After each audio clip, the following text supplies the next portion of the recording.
Yo, what's up, oh arrogant one? I see you have trimmed your mustache somewhat. Yeah, I do that once in a while, And I see you're in your back home. You're back home in your attic. Did you miss your imaginary brother Rex? Not really. I mean, we don't speak much, but we are quite close though. We have this sort of Finnish relationship within each other. I didn't expect you to think much because I only found out about him last year, and I've known you for about 4 years now, 5 years, and I only found out about some brother that you have named Rex is a cool name. Like, how would I not know somebody named Rex that is your brother who is imaginary? Yeah.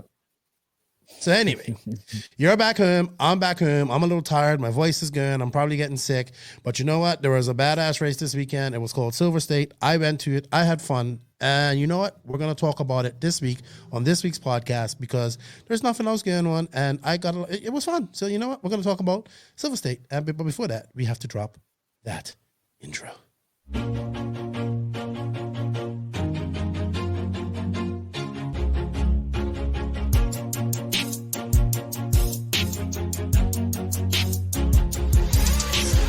Nitro is the glory, but e-buggy pays the bills. Welcome to the No Name RC podcast. Get ready for some serious bench racing. But be warned, we speak our minds, express our thoughts, and sometimes things can get a little rowdy.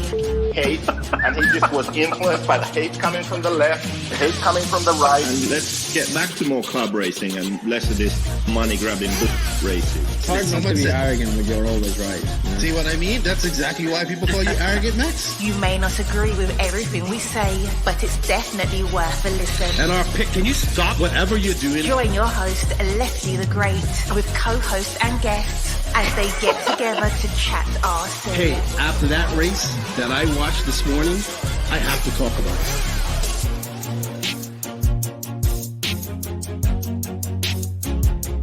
There we go. $100 right here, $100 throw. Oh no! I like this.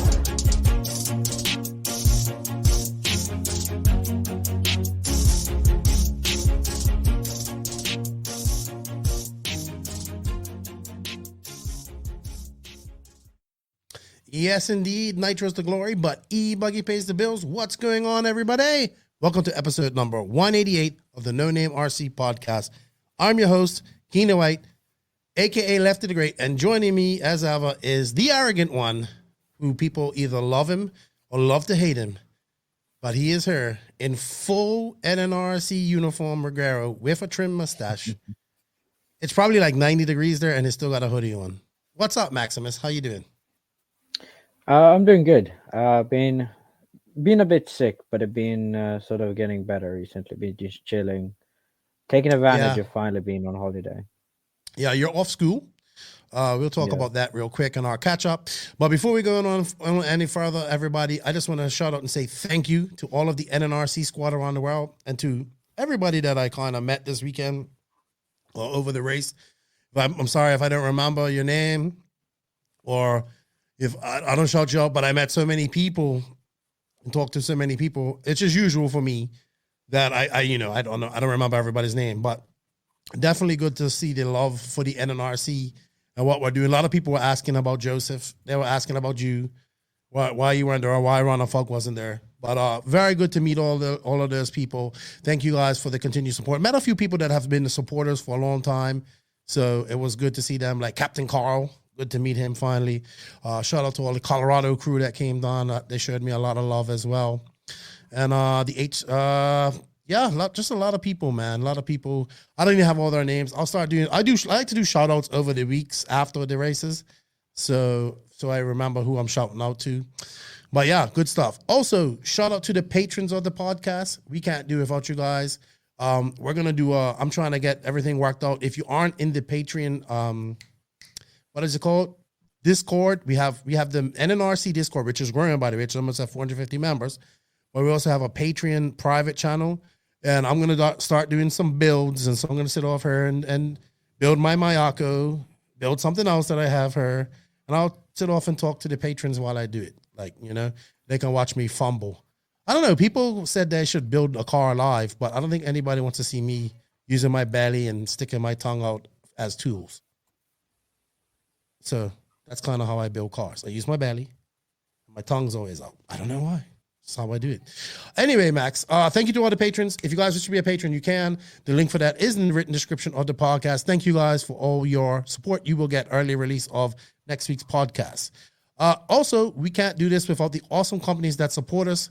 And remember, everybody, showing them some love shows the podcast some love. There are affiliate links, coupon codes, everything you need to go support these sponsors. And even if there isn't a coupon link or anything, just shoot a message, say you heard about us, heard about them on the NNRC, and everything's in the written description. They are Invisible Speed, which is out in Spanish now, or coming out in Spanish. I believe Robert Batty is doing all the translations, and he'll be a big part of that. So that's good on the online course. TZO Tires, Nick came for one day, and then he had to go back to work, but Manny was there. So they were in force at SilverState. Shout out to High Tech RC. I see Mike Mabers at Fallen on Jim Joe Knoll. That's me and Mike Hill stopped at that. So this is a big Earth like aviation thing that High Tech's at. And when Mike Hill and I were driving to RCGP in 2019, we stopped at this place. It's like in South Carolina. Huge. Probably the biggest RC event I've ever seen. And they were just setting up. Like people just coming in and setting up for the week. So they're there. Shout out to High Tech. TNR Fuels got to hang out and see Chris this weekend. Him and his wife. Shout out to them and Chevelle and those guys. Mayako. Congratulations to Greg Degani on his win this weekend. Beach RC. Thank you to Beach RC for helping me get there. Techno RC. Thank you, Techno. They gave me an MT4 tan, which they bought to SilverState. So I have a monster truck to build, Max.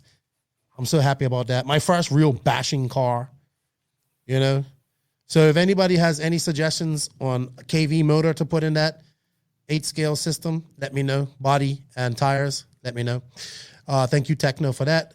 Thank you to JQSM and Invisible Speed. That's the same people. G-Spec RC Tuning for all your cabling needs. You get 10% off there. Papa Willie's Traction Tonic, growing really fast.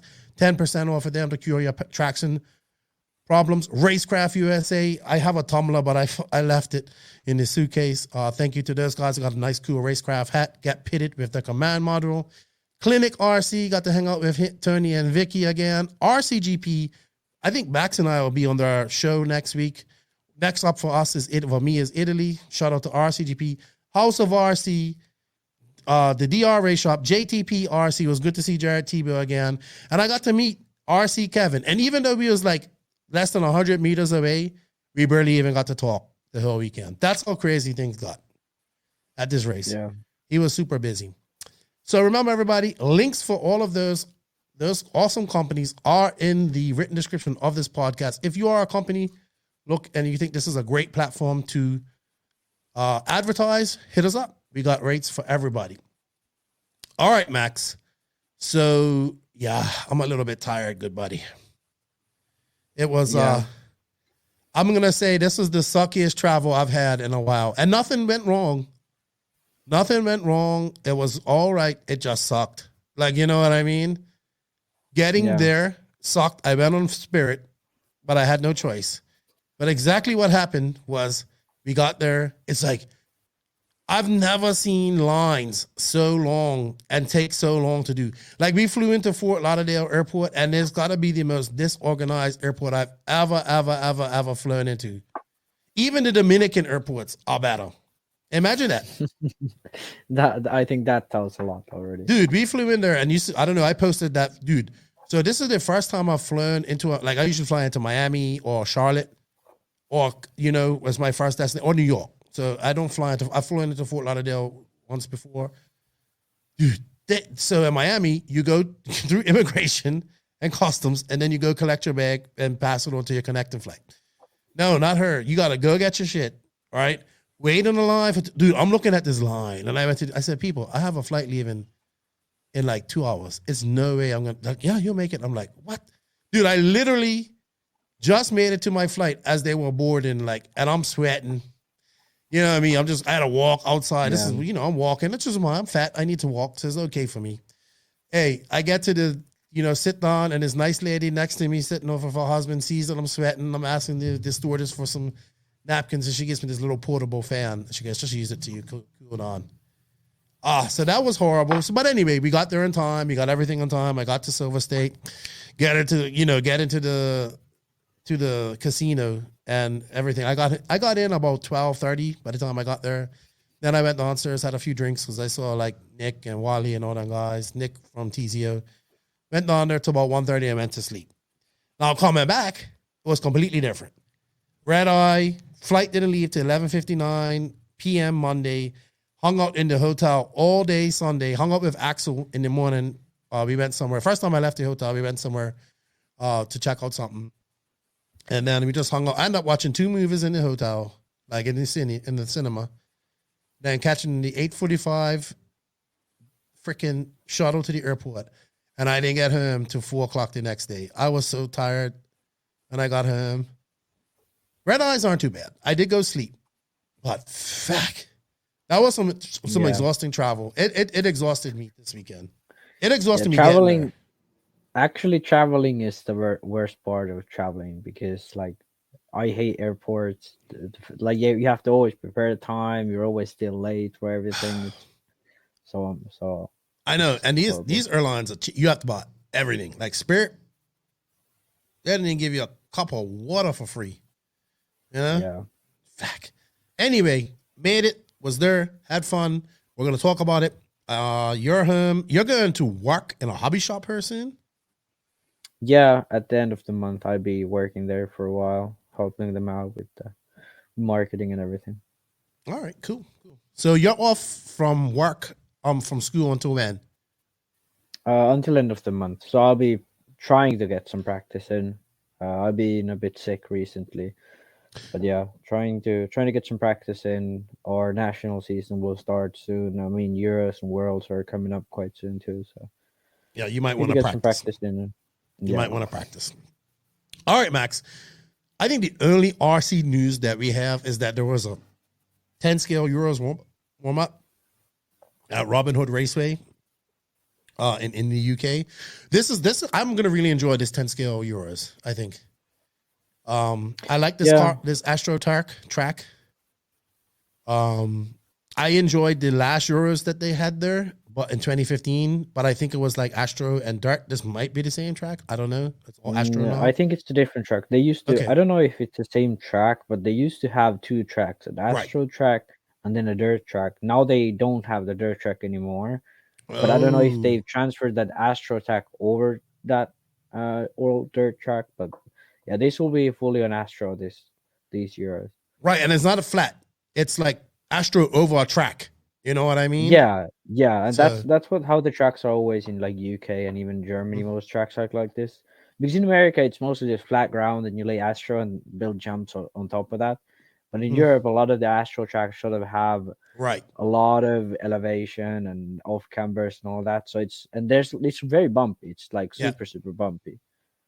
Have you ever driven on a track like that? That's like got a Astro or carpet on top of the track, and it's just.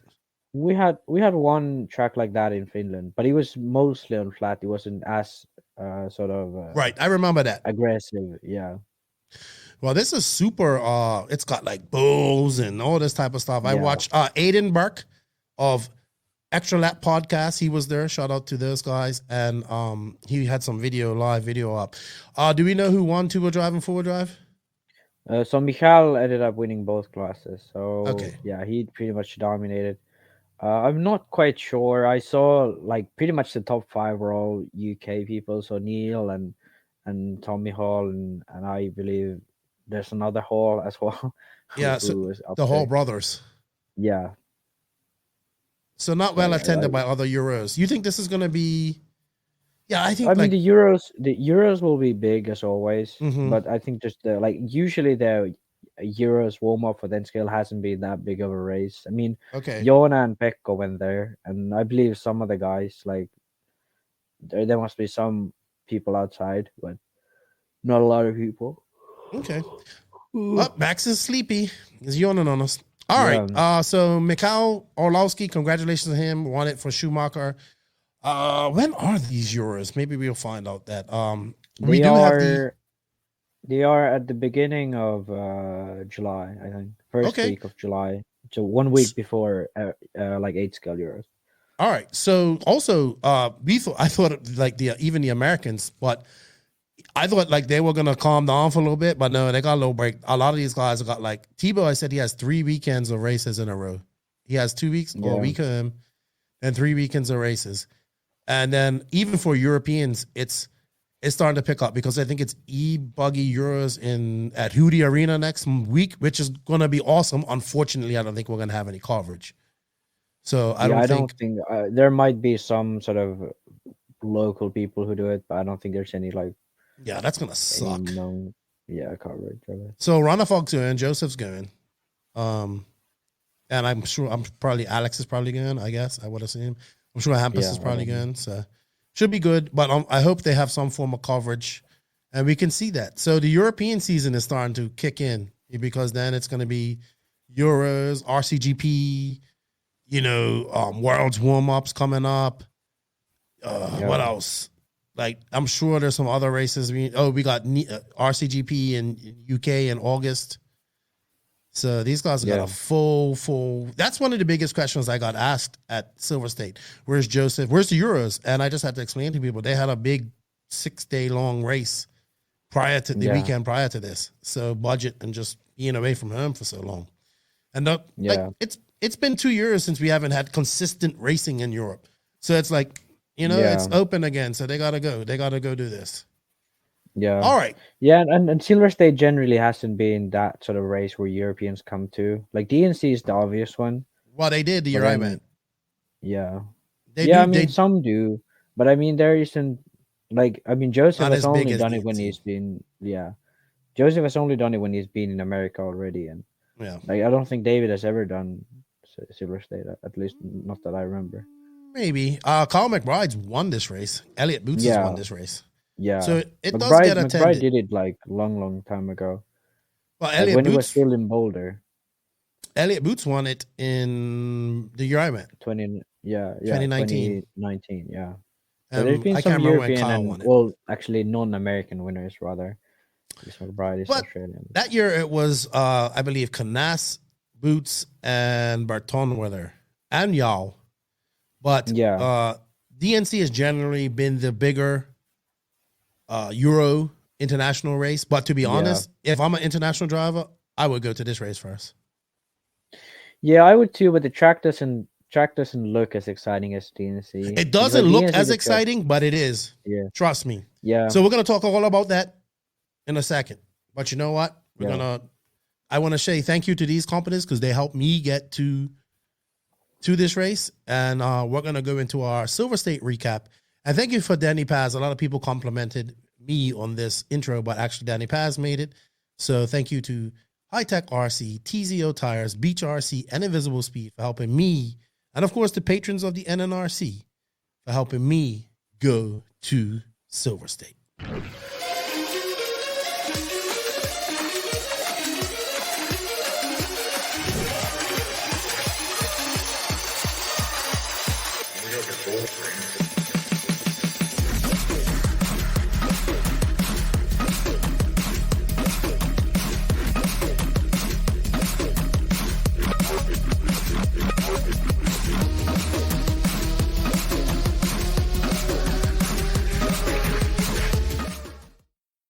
Alrighty, so now Max and I are going to go over SilverState 2022.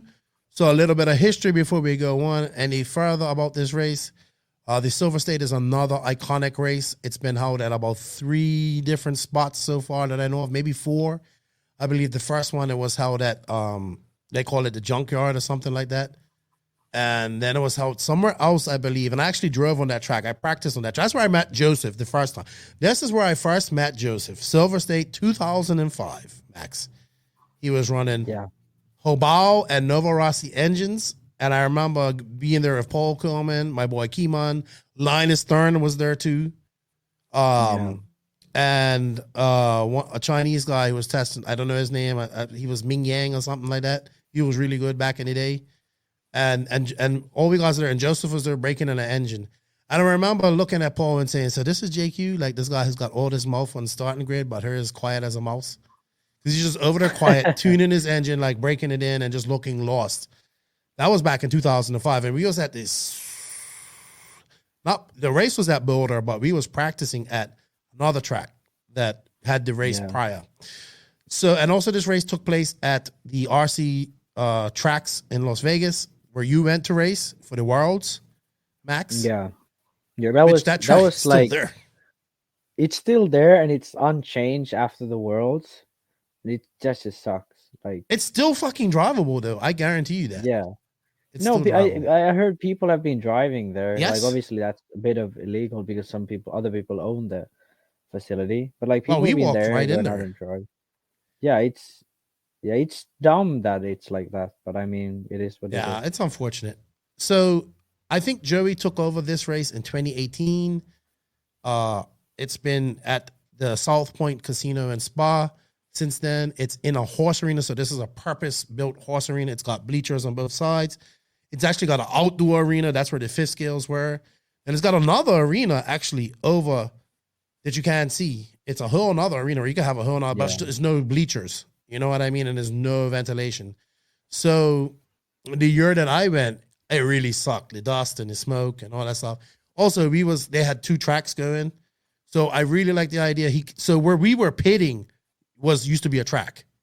It's actually dirt there. So people can watch the horses on both sides. You know what I mean? So Joey cleaned up all that dirt. They scooped up all that dirt, and that's all that elevation that you saw at the track. So let's talk about the track right off the bat. All right. So the track. I know a lot of people, even on video, it does not do it justice. Even Joseph was saying to me, it just doesn't look so appealing. But I have to say, I agree on video, it doesn't look appealing because it's like that white sand and, you know, it's kind of white tubing and like everything's white there. But to be honest, man, the track is actually really nice. Was really nice this year. I really like the elevation. I like the whoops. The track held up really well. But I also talked to Westergaard, and he said that he rolled.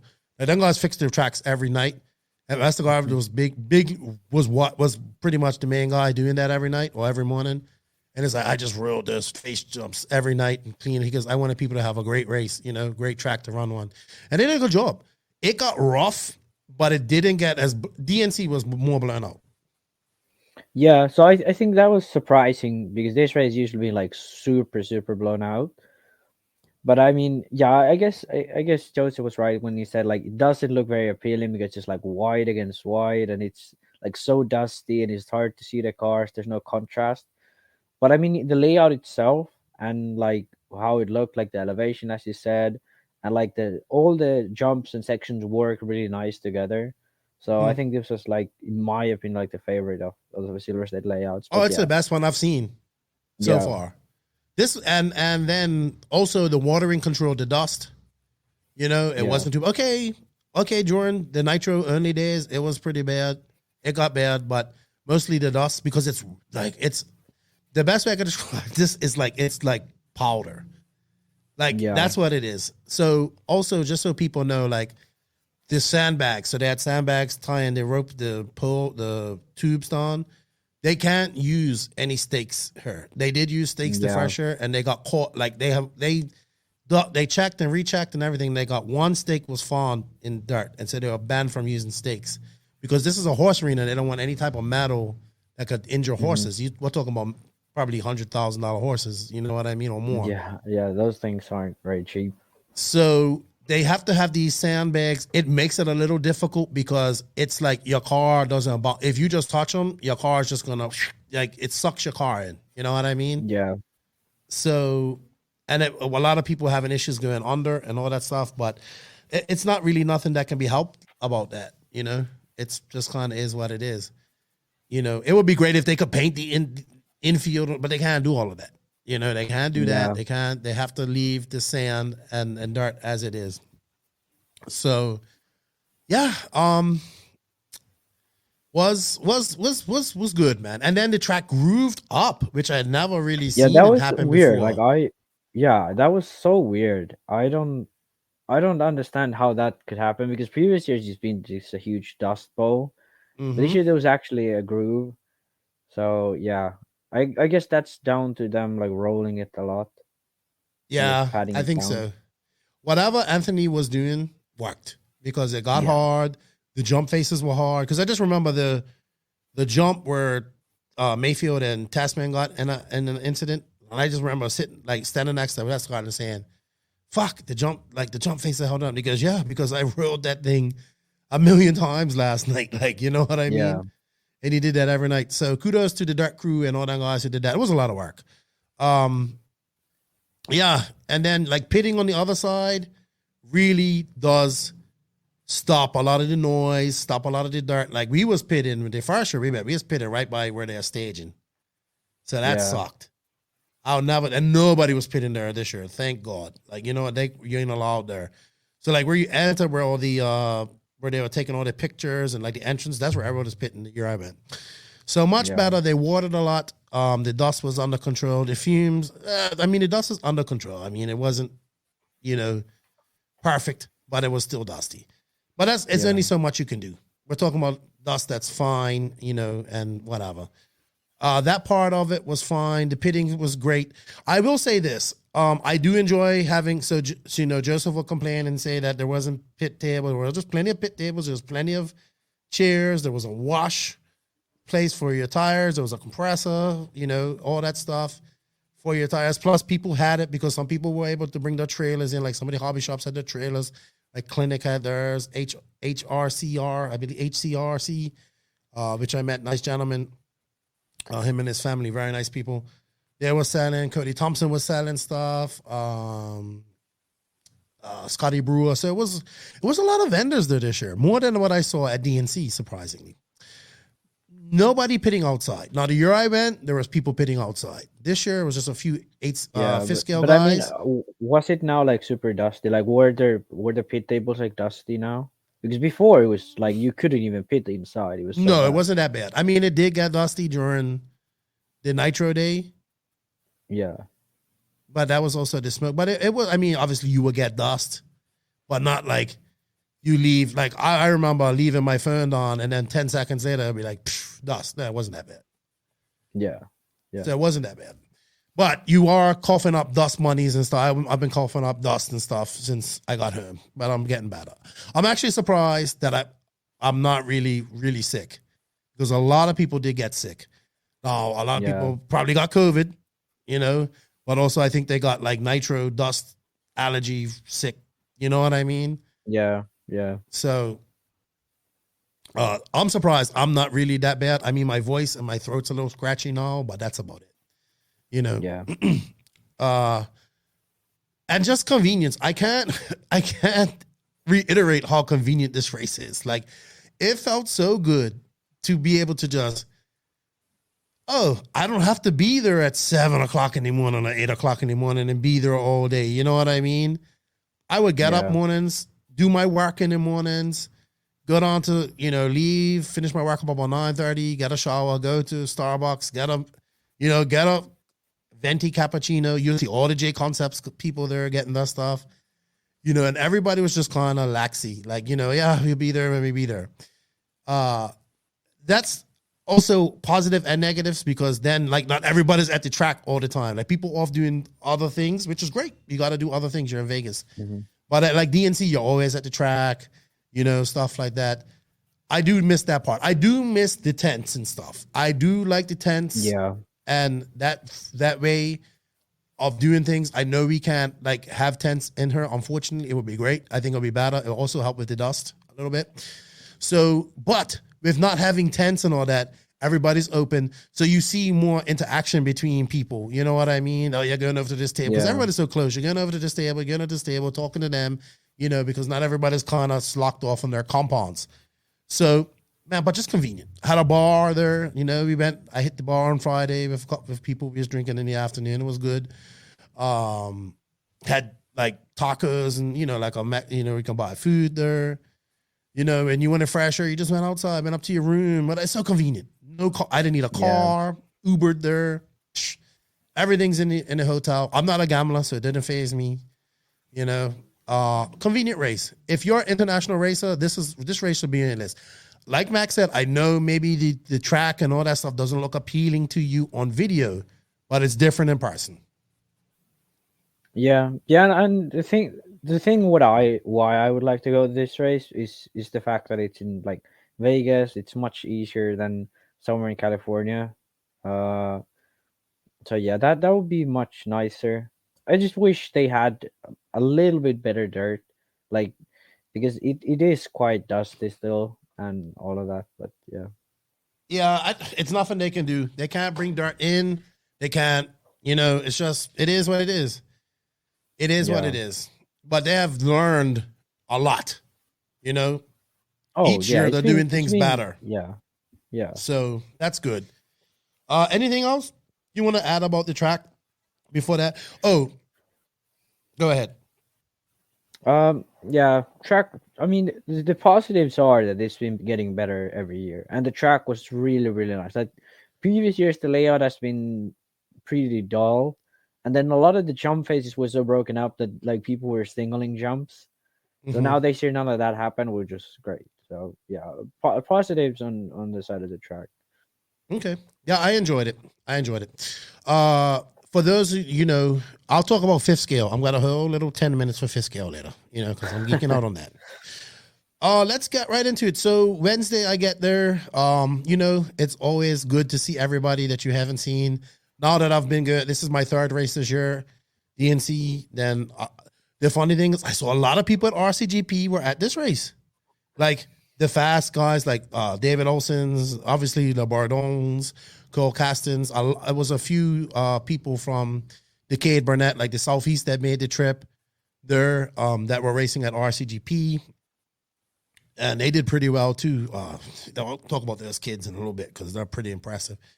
But yeah, just, it's always good to come and see people and, just see like your extended RC family. And then I see Barry Baker. He makes a beeline right for me. Like all these people around here, and Barry sees me. And I'm like, what's up, Barry? Max sends his love. Oh my God. Every time I saw Barry, it was, you came up. You tell Max I said this. You tell Max I said that. And I'm like, I said, Max loves you though. I said, I want to come on the podcast with Max. I said, yeah, I would love that. So there's your nemesis, Barry Baker.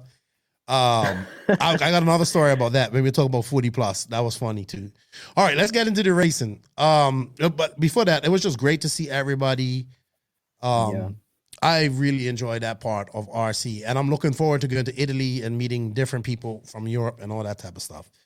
So racing, let's get into the racing side of things. So this year also, I knew this was going to happen. So we'll talk about this in our negatives/positives, hit or misses, but entry people and all that type of stuff. So the DNC SilverState Joey's race is a little different from any other races. They're longer. Practice is Wednesday. Nitro Buggy, E-Buggy and Nitro Truggy on Thursday qualifying. Friday qualifying for Nitro Buggy.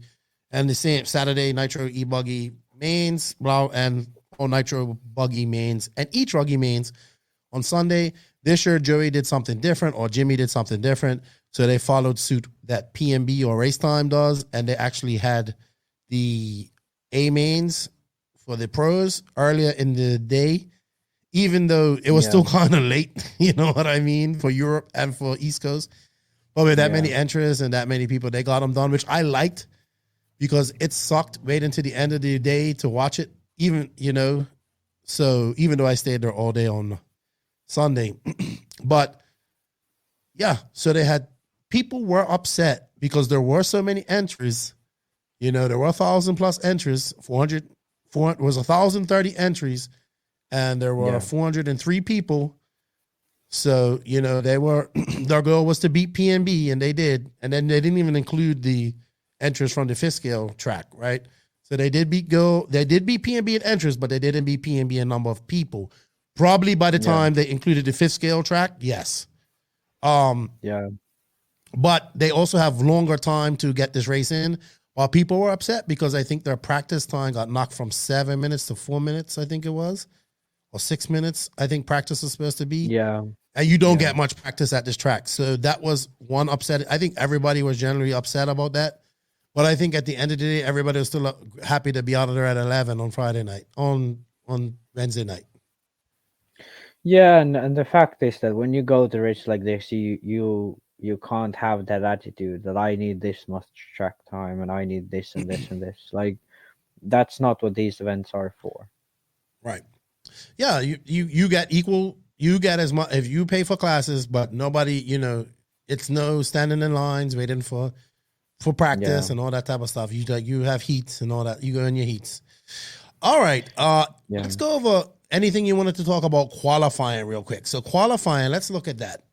So Cavalieri. Yes. All right. Okay. So let's talk about the Cav, the GOAT, who on our last podcast, we literally had him packed up and leaving RC, right? Yeah. Literally, we said that. And I had to go say that and even Tebow said, yeah, Cavalier's struggling right now. Yeah. And it's funny, I went to Tebow and I said, shit, we said he was struggling and look what happens. And he goes, I know, but he was struggling. He has been struggling. Yeah. That's the truth. Yeah. So, and the thing, it's interesting that it happened just now, like week after we had that podcast, and now he TQs Pro Buggy. I think like it's crazy that it happened just now, but I mean, I'm very happy to see that happen.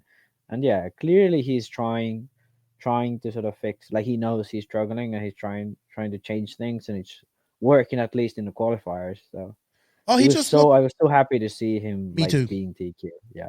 And then like Tebow posting a picture of like him and Mayfield and Cab of like after the third Truggy qualifier where they all finished within 1/10 or something crazy. Like that's so crazy to see too. Like I loved all of that. Yeah. Well, me too, dude. And then he came, and then in the Truggy final, it was like Ryan. It was Cav, Mayfield, Tebow, like pulling away from the pack. And I was like, how many times have you seen this? You know what I mean? And then I think Mayfield flamed out in his Truggy man, and then he still came fifth. But yeah, Cavalieri, I want to say career saving weekend for him. I mean, not yet, I think, but I mean, if he keeps this direction up, I mean, definitely, yeah. Because like now it's like suddenly he's back to his like where he should be, fighting for the wins and TQing and like because he got right up there with Tebow and Mayfield. Yeah, so going into Pro Nitro Buggy, your top three were Ryan Cavalieri, Spencer Rifkin, Ty Tessman, Jared Tebow, not too far behind. He had a 3 and 2 5s. Ryan Mayfield, same thing, like just doesn't need to be TQ, doesn't need to win, but he just gets a solid 3 and a 5. Mason Fuller in 6, 7 and 4. I'm looking at Pro Nitro Buggy qualifying, by the way. And then the biggest surprise I would say would be Taylor Sontag for me.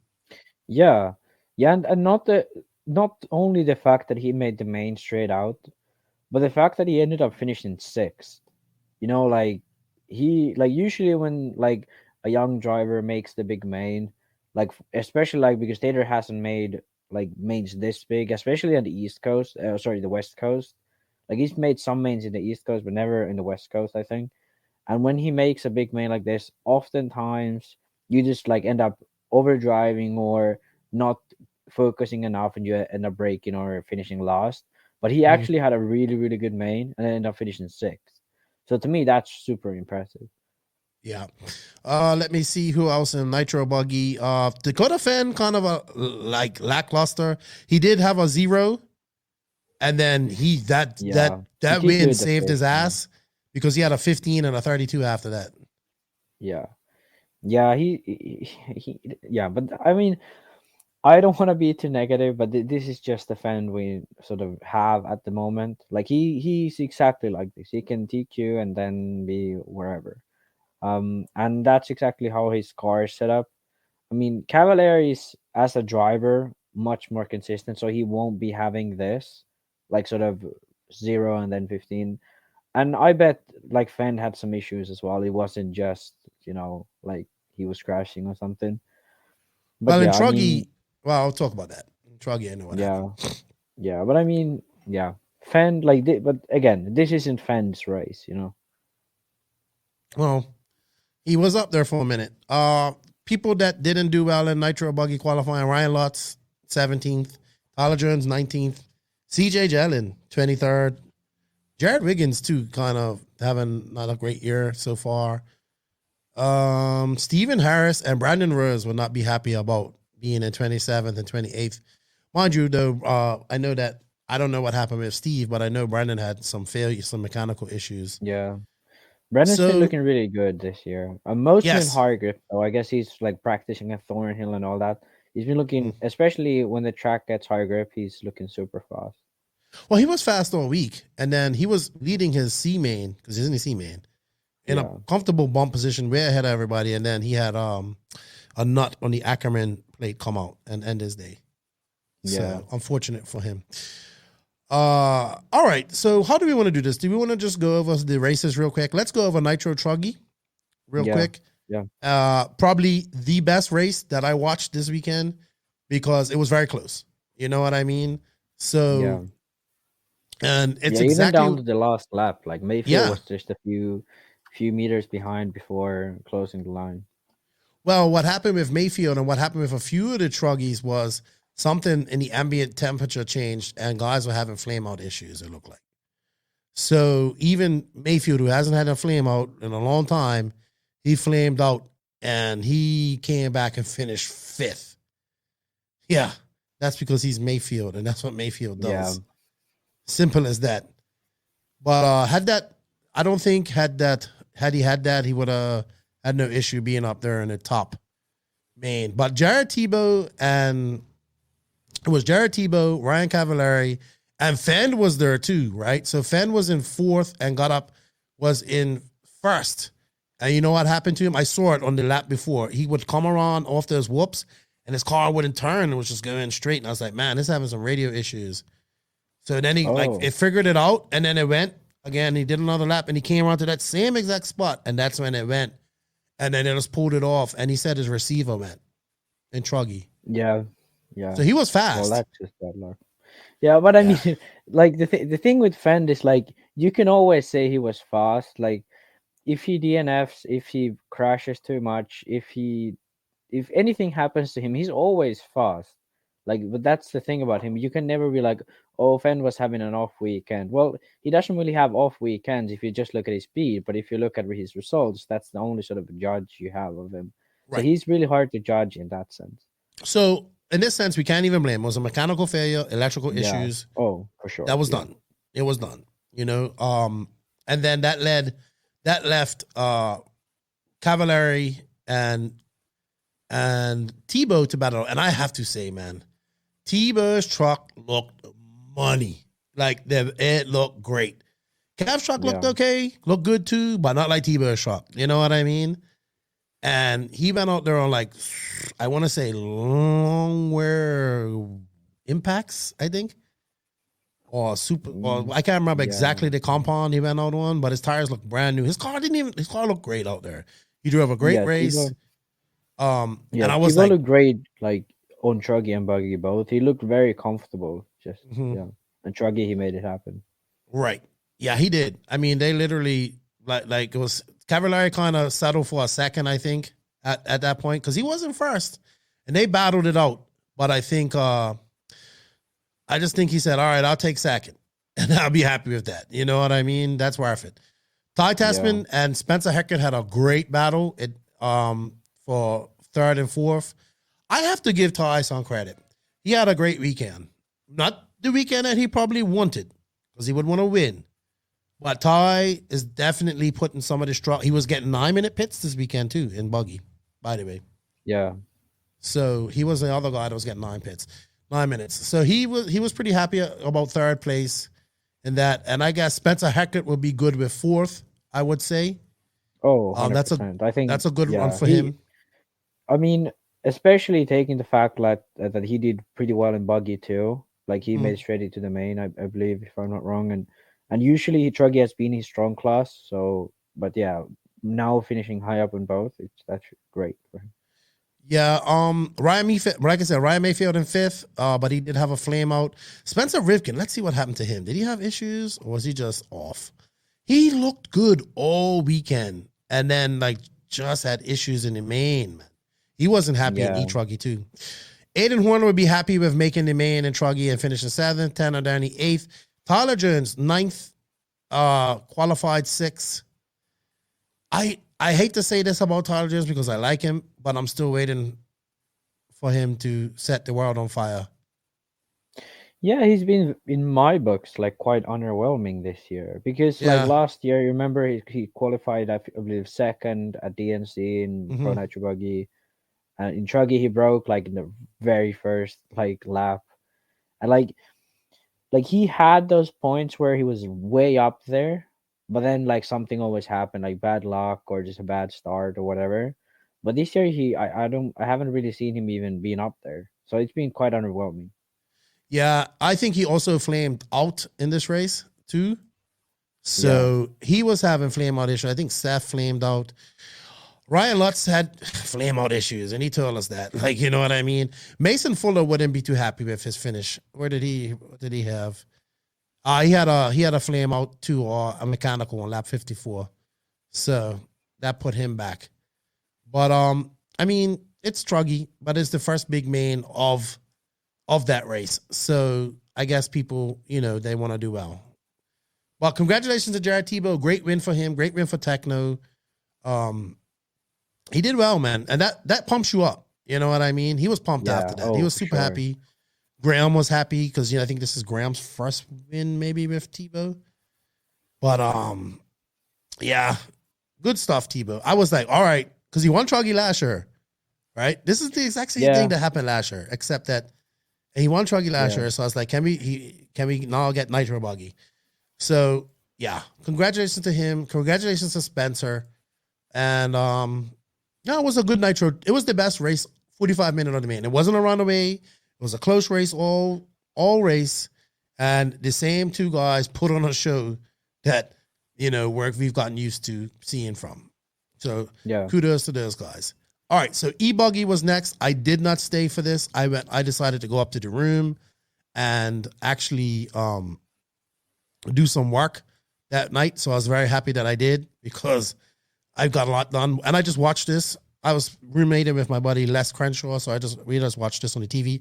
The other convenient thing of being in a hotel, it's on the TV. You just go to a channel and it's there. Yeah. So you could just watch this. Oh, my race is coming up in 3 heats, so let me get ready. So we went on. We watched this. Ryan Lutz led this from start to finish. Super happy for Ryan Lutz. Yeah, I mean, it's still like I would love to be, and I am like super pumped for him. When I saw Ryan TQ'd and won, I'm like, yes, like finally he's getting the win. But it's like still, I'm kind of torn because like in Truggy and Buggy, he struggled, had some issues, all that. But then like this amazing result, like dominating win in E-Buggy. Like, yeah, I'm super happy for him. And I've been waiting to see sort of him do and perform at this level, which is great. But I'm still kind of like, I want to see this happen in like Nitro classes. He does too. He does too. Yeah. Don't get it twisted. He does too. Went up and talked to him afterwards. He told me straight up, and we did an interview. You can check that on YouTube.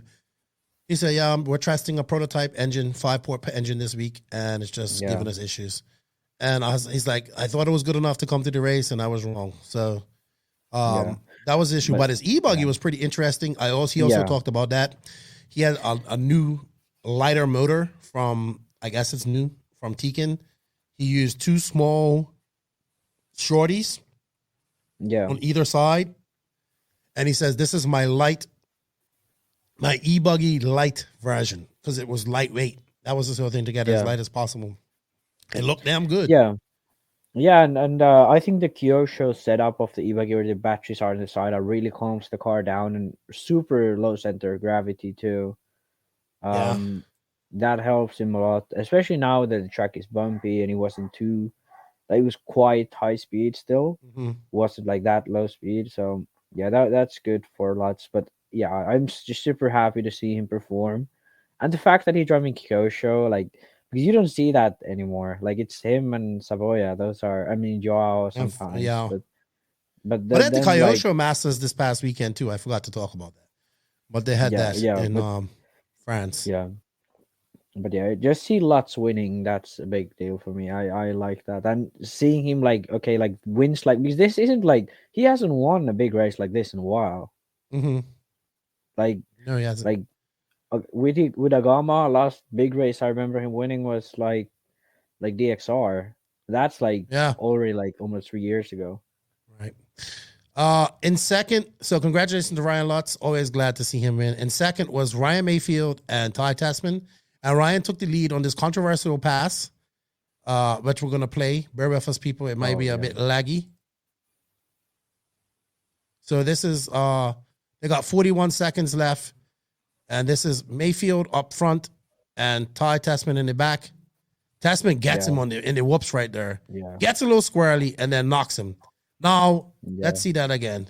When I first saw this, I still think, and to this day, I still think it's a kind of a racing incident. But when I first looked at it, I thought it was Mayfield. But I mean, took come him on, out. like Mayfield clearly just taps him here. I don't know. Yeah, but you can see. Look, let's go back. Ty, I wish I could slow this down. Yeah, but this is good. So because Ty holds his line kind of. Yeah, but he's veering to that way. Yeah, I don't know. Ty turns in like right here. Yeah. You're probably actually now that you slow it down, it's so, more. Okay, there's Ty. Ty's turning in right there, and Cavalier's holding his line. Yeah. So Ty kind of loses his rear end, and then you can see actually better now that you slow it down. When we first watched it, I was like pretty sure Mayfield tapped, but actually, Ty loses the rear end, and then Mayfield just holds his line and taps him a bit. Now, I kind of, when I watched this, I'm like, is Mayfield going to wait? Is he going to wait? But now that I look at it and slow it down, I think it's a racing incident. But it is. It's if you're a driver from Ty's perspective, that's super annoying that you just slightly get your front wheels there. Because then if you're in front, you can't make any mistake and you're getting tapped out. But if you're with the car from behind, you're not really doing anything wrong. You're just kind of driving annoyingly. You just have your front tires there sticking out. Mm-hmm. So, by the way, people, no penalty in my. If I was the judge and saw that replay, I would give no penalty. Yeah, and by the way, people, we do not earn this content. This is all live RC content. I pay my $5 a month. And I just go on there and I go to whatever man I want to watch, by the way. So go pay the $5 a month. Congratulations, Lutz. Unfortunate incident between Mayfield and Tasman. Gord was super heated. Oh, man. I went to talk to him the next day. Yeah. The next day I saw him and I was like, what happened? Because I wasn't there, And he was just like, oh, man. I can see his point, too. Like, I can see... he's saying, Ty was going over. I think they obviously looked at, come on, let's be honest. Like Mayfield and Tasman are kind of been like, button heads for many years. You know what I mean? But Gord was heated. I talked to him. He stopped, he was walking across and said, hey, what happened? And he goes, he stopped for like 5 minutes and told me what happened. And I never seen Gord get upset. And while I'm looking at Gord, I'm looking at his beard and just saying, how does Gord have more black hair in his beard than I do? Seriously. Yeah. Because while I'm listening to him, I'm noticing his beard. I'm saying, how does this man have less gray hair than me in his beard? Yeah. And he's older. They race a lot too. And they have to fly everywhere because they're from Canada. Yeah. But yeah. I mean, but back to that sort of incident, I like the way Mayfield sort of drove that sort of spot. That's super annoying. If you're the driver in front, driving like that is so annoying because you have no space to go to, really. You have to go offline all the time. Mm-hmm. But then again, it's not like Mayfield didn't really take Ty out because Ty lost his rear end and started to close the line just to catch the rear end again. So, it's a racing incident, but I mean, Mayfield could have avoided it, give him some more room to Ty, but it is what it is, and I think that's fair. I don't see any blame in there. Well, yeah, I think they were good. I also interviewed Ty and Mayfield, yes, on Nitro Buggy Day, and I asked them about it, so you guys can check that on YouTube as well. But I think they were good, but I definitely think Gord was not happy with it, and he was saying that Ty was using that line, going close that whole time. That was his line. Yeah, that's the issue also with like the tracks who get rough and the jump faces. If they wear out, this time it didn't much, so you had more room.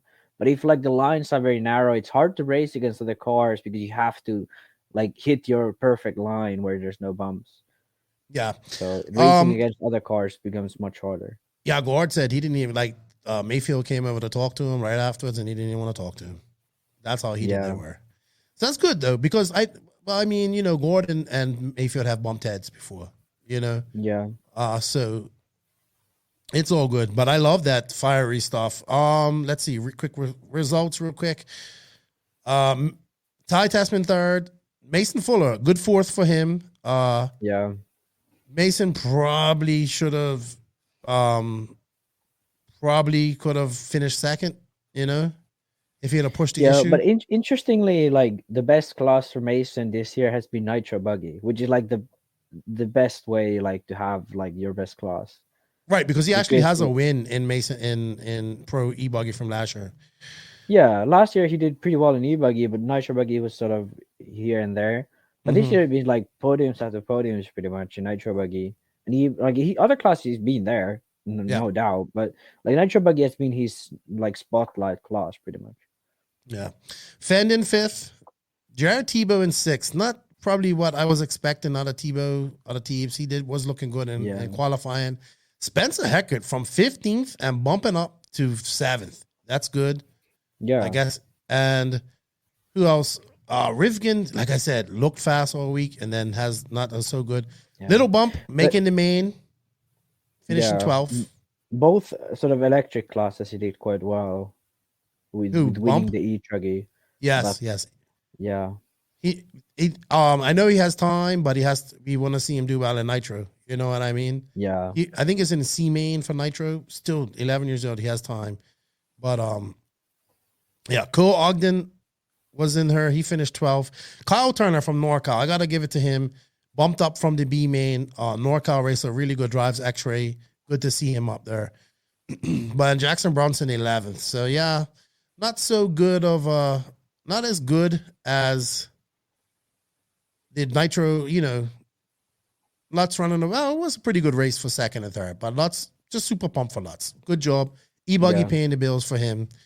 So that's Nitro Truck and E-Buggy out of the way. Now, I know everybody says we hate on those classes, but if you ask the pros, they care about Nitro Buggy too. That's all they care about. Yeah. So, you know, like the big enchilada is Nitro Buggy Sunday. So Sunday race starts. I kind of go to a different spot for once. Now, I've been watching the race from the bleachers this whole time, so I go over to where they're jumping where 5 made it, when Little Bump made his pass. So I was watching from there, and I got some video from there, and I was hanging out with like Carlos Arredondo and watching the race from the track. Dude, I'm going to tell you, at first, when they first started, I thought it was going to be a race. I was like, yeah, it's like, I think it was like, let's see. Let me bring up. Do we have to start her? Maybe we can start it and show what it looks like. But I was like, yeah, you know, it's not, look, I have nothing against Ryan Mayfield. I just want to see a race. Like, you know, I can't explain it no other way besides the fact that I want to see a race. The story was pretty tight. Like Cavallari, Rivkin, Tesmo was up there. Mm-hmm. Same with Tebow. The Mayfield picked up a bit. Cavallari fell down. There was quite a few, like, even Bornhorst, Fenn stepped in there a bit. And look at RC Kevin. I just noticed that. Too.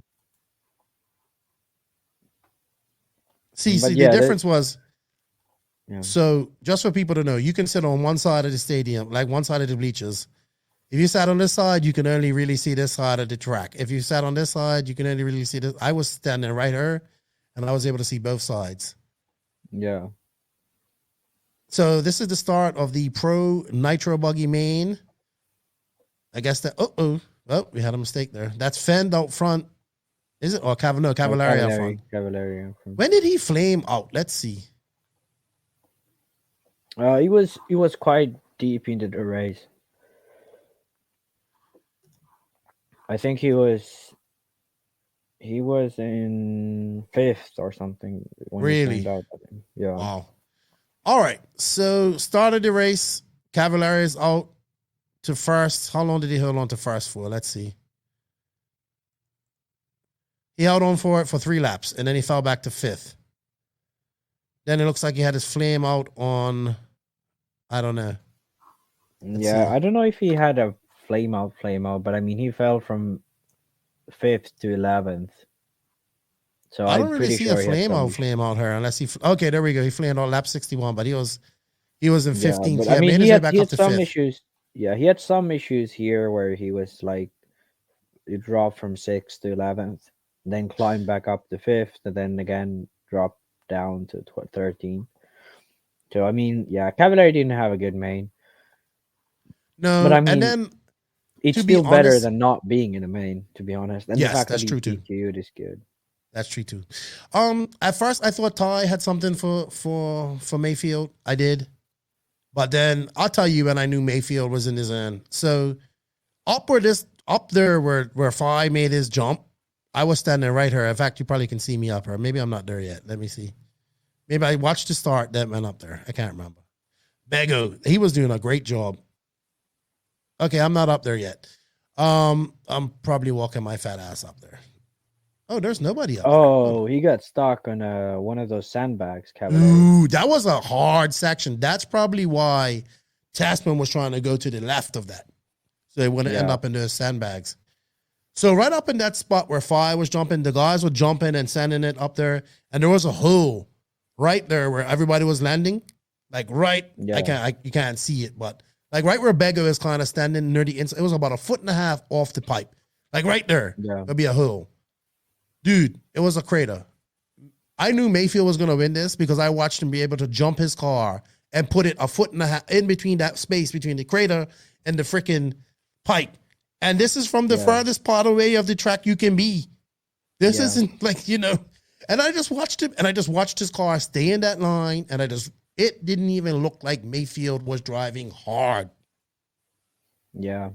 But that's how he always does. He doesn't even look like he's pushing, and he's still going faster than everyone and leading and making a gap. It's getting kind of boring at times, but I know it does. And I'm like, I want these guys to look. I have nothing against Mayfield.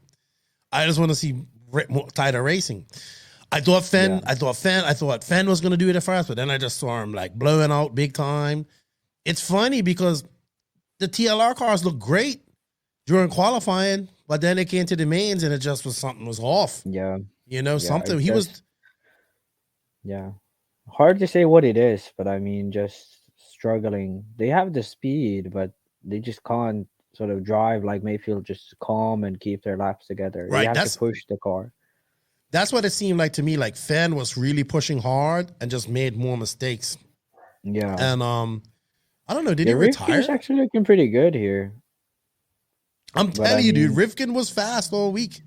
Yeah, but it's weird because he like even SIC the start of the year, he looked much faster than Mayfield, and then he would just have these sort of moments where he just loses it. Like Mayfield just keeps the same speed up all main long, no mistakes, no nothing, no extra stuff. Whereas Rivkin, like, he's looking better, but then he makes some weird mistakes here and there, like some touching pipes or like just concentration errors. That's my sort of feel of it. All right, let's take this down. All right, so let's look at our SilverState mains. Let's talk about our disappointments and whatnot. All right, so you had. Let's look at the. Hold on, let me turn this off. Let's look at the results. So, Aiden Horn and Jackson Brunson were your 2 bumps. So, by the way, they took 13 and 2 out of this. Ryan Mayfield, he backed it on a lot as well near the end of the race too. So he just won by 7.3 seconds, but trust me, it probably could have been a lot more than that. He he kind of backed it on a lot and went from there. Mason Fuller, not too far behind Ty Tessman, 2.5 seconds. I think he even said in his interview, he just said, decided to take it easy and not push it and settle for third again. I was like, Yeah. dude. Yeah. But I mean, like, we got to be honest here. Like, Tessman is looking good. And Fuller, like it's only a going matter of into time. the Worlds, like actually, like Tessman, Fuller, these two are looking like the second and third best. Obviously, Fend is there, but in terms of like whole year consistency, like these two are looking like after Fend, Mayfield, like the guys from America. Yeah, because I mean, even in our NNRC Cup, I think they finished quite close, didn't they? Yeah. No, So yeah, actually, should we talk about it now? Just like let's do that. Cup. Let's bring it up. So yeah, it's just like Mayfield, Fend, and Bornhorst in third, but he sort of stepped like he had a very good DNC and then pretty good PMV, but his nats weren't that great. This race wasn't that great. I mean, he did really well at RCGP, so I guess he's just like a bit of a sort of finding his place. But yeah, Fuller in fourth and Tessman fifth, then Rivkin. So even the points sort of show that like these are the guys that really can be consistent and have good results. Yeah, by the way, if you guys don't know what the NNRC Cup is, it's one of Max and I's brainchild. It's a virtual series. It's using DNC, SilverState, DNC, Nationals, PMB, and then the final race is SilverState. And Ryan Mayfield wins again because he won 3 of those races and came second and won. And then Dakota Fenn won, but he had, he just inconsistent, like a 15 and a 15. Ryan could have skipped the Nats and still won. Yeah, pretty much. It's Hold on. insane. So Fenn got a 15 and a 15? Oh, right, because that... Yeah, that's points. So that's a fourth and a fourth. Oh, okay. So, yeah, maybe we should put the points or the positions. All right. Dude, so I went up to Mayfield and said, dude, all these guys going to beat you. He says, I can be beat. Max, what do these guys got to do to meet Mayfield? Because I'm going to tell you, going into qualifying, it was like 7 C-Hub cars. I'm not going to lie. I was all on C-Hub cars nuts because I was like, these pillow wheel cars aren't working out there. And then Mayfield goes out there and just kicks ass. Yeah, I mean, this track should be better for C-Hub. And, I mean, Fuller done great. Dakota done all right. But, yeah, I mean, most of these cars, like, on the top are pillowable, though. But, yeah, but it's hard to say because, like, when it's the level of Mayfield and Tessman and Fend and these guys, I don't think it really matters if it's C-Hub or pillowable. Like, not really. Like, yeah, some tracks it might. Definitely when it's like a smooth 10 skill type of track, it definitely favors like TLR and Fend. But like when it's sort of not a perfect track for anyone, then it doesn't really matter. And this track isn't like it's low speed, but then it's bumpy and it's like still hard packed, but it's like very dusty. So it doesn't really that sense prefer any type of car per se. Yeah, word. It was definitely word. Definitely when the track was on impacts and all that type of stuff, that's when like Tebow and all them guys were good. Yeah. The JC guys weren't as good, it seemed like. And then once the track grooved up, I think like the JC guys went on reflexes. And then like the best guy on AKA who won his race was Dagani, and he went on double ons. And he was the last race of the week. Yeah, the double down is like the only AK tire that works when it's like grooved. When he grooves out, like impact are really not that good. And yeah. So guys, like, all right. So we'll talk about that in a minute. I wanted to go over those few classes real quick. So surprises for me: Taylor Sontag, 6th in Pro Buggy. Oh, I think he finished. He finished 6th. Great. This is the kid that's gonna take Cavalera's place. Simple as that. Like, there's no talk about it. Like, when the time comes and Cavalera's got to leave Losi, which is going to happen, this is who they're going to have there as his replacement. I'm pretty sure of that. Spencer Heckert, he is he was the pride of S-Works. I think he made every main. Yeah, he was the best S-Works in every class, I believe. I believe S-Works won an award for having the most cars in mains though. Okay, yeah. Well, that overall, I mean, that's Bornhorst, him, and then Danny. Yeah, and Danny, Camden so, Line wasn't. so third. So Camden Line wasn't too bad. So the funny, I don't know if I should say this, but it's funny because it happened. Because rough driving was a thing. I said, Camden, what? He was so pissed off. Tim was getting so pissed. What happened to you? I don't want to say the driver's name, but it was so funny how he said it. He said, I got Steve harassed. So like they went over and talked to, I think his dad was upset at Steve. So they had him and Camden was too. Camden's actually doing a lot better now. Gotta give him some props. He's doing a lot better. His things are starting to come together. He's doing all right, but I don't know. It's kind of hard to sort of judge him because some races he does really well, some races he doesn't. Sometimes I think like he's not even really that into RC anymore. So yeah, he has choices. He's kind of, and that I think he's still into it. He looks like it, but yeah. All right, hitting obviously Ryan Lutz's nomination. We're gonna talk about Little Bump winning against Joe Bornhorst in a minute. Our hit and miss, Brandon Rose, unlucky with mechanicals, we said. Tyler Jones, we talked about. Ryan Lutz, Aiden Horn, back in the A, hit or miss. Yeah, but Aiden Horn has a long career ahead of him. Simple as that. And the thing why I don't really put any pressure on Aiden on 8 scale is because he's, number one, he's a 10 scale guy. Number two, he's second place finish at last year's Nationals. That track suited him, super smooth, sort of technical high speed still. So everything sort of suited him at that race, and he made the best out of it. But he's a guy who focuses number one on 8 scale, and he still has time to do that. So I don't really have any pressure on him to do too well on 8 scale. But it's good to see him now making sort of A mains, both Truggy and Buggy. Well, he was doing this last year too, making A mains. It just took longer. Yeah. Who else do we have hit or miss? Cole Ogden, man. I know people I don't think Cole's too happy with what I'm saying, but I mean it's the truth. Struggling. Yeah, right now he's the 4th best HP driver. Yeah, I just can't. I don't know. I like Cole and I want him to do well, and I keep saying this. But it's like, I don't know. It's like, I didn't even watch him that much at this race, to be honest. Yeah, I don't know. I don't understand what's happening. What is he doing wrong? I don't because he doesn't even if he was that he was just having mechanicals, you'd be like, okay, so he's doing poor preparation. But sometimes he just doesn't have the speed. He's qualifying in the B, not even qualifying straight to the A's. Not even crashing that much, just it's just level has dropped down quite a bit. Just I don't know, weird. Dude.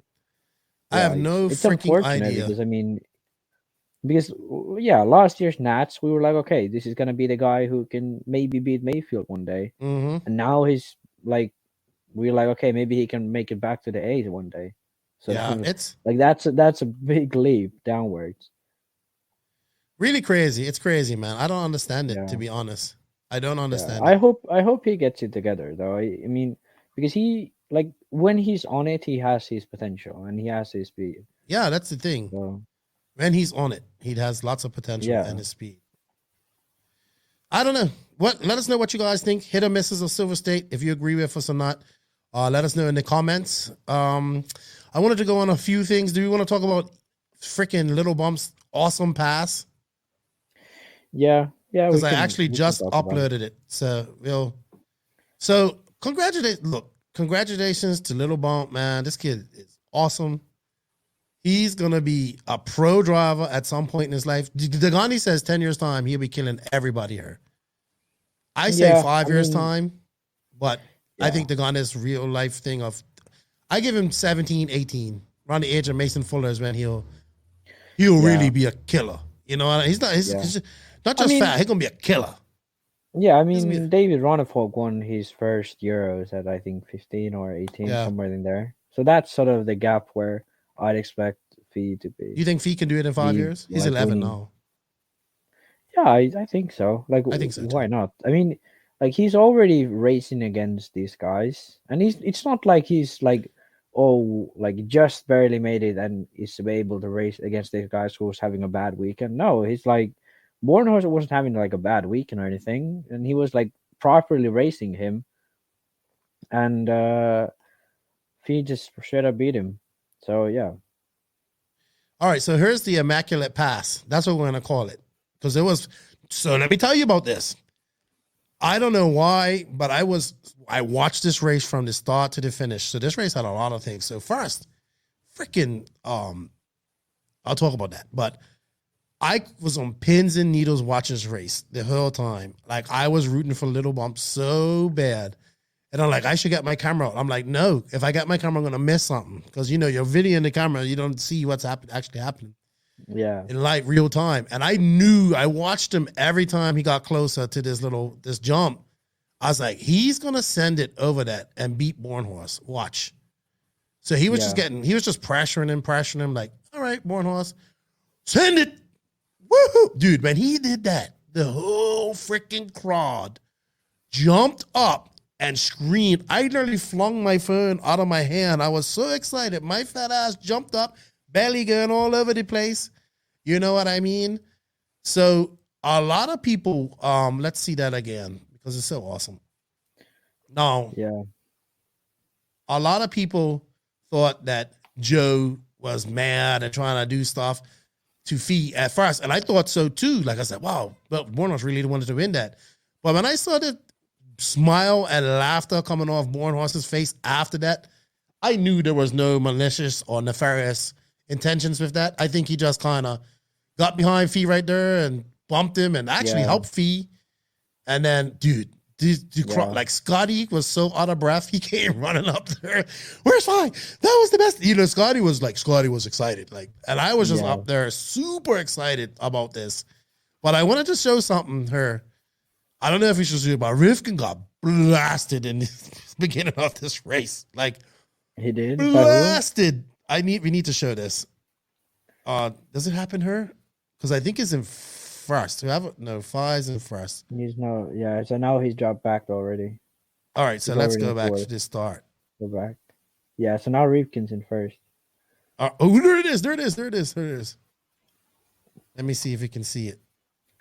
Hold on, it's buffering a bit. Let it play. Yeah. So this is, by the way, congratulations to Fi. Super pumped for him. Future of RC right there. It's not if he sticks to RC, this kid's gonna be a champion. Simple as that. Oh yeah. There's no ifs, ands, or buts about it. Little incident. So there's that. Like, so let's talk. There's a lot of little internal beefs and stuff going on in this whole race that I'm kind of learning. I learned a little bit at DNC. There's so many little beefs. There's like beefs between this person and this person. It's so undercover. You know, you heard people saying everything. So when this happened to like Spencer Rivkin, like where I was sitting, the whole crowd went crazy and was happy for this. Seriously. Yeah. And I know it messed up his race because like it was loud. It was super loud. Where is it? Hold on. All right, I think it's buffering enough. So are you watching, Max? Did I have it? So they didn't have it. So, okay, you can't really see. Well, I had a clear view of it. So that white truggy comes up, jumps, and then just jumps right into Rivkin and sends him off her.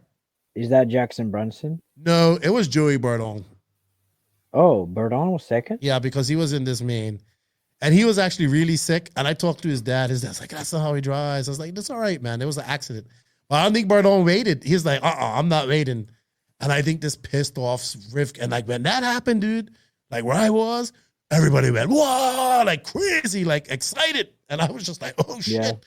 These guys don't want to see Rivkin lose, like, you know. Yeah. But it was an unfortunate incident. I don't think Joey Bourdon did it on purpose. I think it was just a racing incident, kind of. It's not a clear. When you saw it, like her, because I was sitting like right where that turn marshal is. So I was like right on this lane. So I had a clear view of it. When I saw that, I was like, ooh. I didn't know who it was at first, but I was like, ooh, Rivkin is not going to be happy about that. And he was not. He had a pretty angry interview, they said. But I mean, he wants to win, and to win, you gotta do that type of stuff. You know what I mean? So, yeah. E-Truggy was awesome. One of the best races there, Max. So pumped for Fee. Yeah, I wish it would have been, but You wish it would have been something else? I wish E-Truggy just slowly dies and goes away. It's not dying. It's getting strong. Yeah. It's like Baby's kid. It don't die. It's multiplying. And I am all. That's going to be my next car, a E-Truggy. Yeah. Mm-hmm. No. Mm-hmm. So you're gonna hate what I have to say here soon. Let's touch on. Oh yeah, we're now gonna talk about fifth scale. Oh no, I mean they're gonna do 5 minutes on fifth scale, but we're gonna talk about some things first before we go on. Degani got a lot of hate. So let me tell you about Greg. So 40 plus. No, Greg only cares about 40 plus. He does not care about intermediate. Let's put it that way, people. He's only an intermediate because he can't run pro anymore. So he gets in 40 plus. He starts. I'm looking at his car and saying, this car looks like complete and total dog shit. It can no power, like it looks exactly like he looked when he did his intermediate main or whatever main he did at DNC. Just looks like crap. And I knew what the problem was right away. Tires. It sounds like it's too rich, but it's tires. So I go up to watch this main, and then the entire TLR Mafia, led by Barry Baker, proceeds to sit behind me and to my right. So that was 30 minutes of shit I had to take because Eddie Lorette, congratulations to Eddie Lorette, he drove a great race, beat Greg. And I had to hear Barry talk so much crap. And then like all the TLR guys are there just laughing and I'm there by myself. And I'm just like, fuck, where's JQ and Max when you need them? I'm just there by myself, like deflecting, laughing. Because it was funny because Greg wasn't doing well. Barry goes, hey, you know what Mayako means in Japanese? Car that breaks a lot. I nearly died laughing when he said that. And then he was like, bring me on the podcast so I can critique this race and critique this car and all this stuff. Oh, tell him, he was heated. I had to stand for 30 minutes of that shit from the I guess we earned it. So, but it was like, yeah, I'm always going to take the shit for you guys. Here's the thing for Barry, though. When me and Joseph critique, we base it on facts, and that's what we do. Oh so my gosh, you're just throwing more shots. You're just throwing more shots to Barry. Yeah, but I love it. I love it, to have beef with Barry. Oh, it's good to have nemesises. Yeah. But they were super excited over that 40 plus win. Eddie Lorette drove well. He beat Greg by sorry.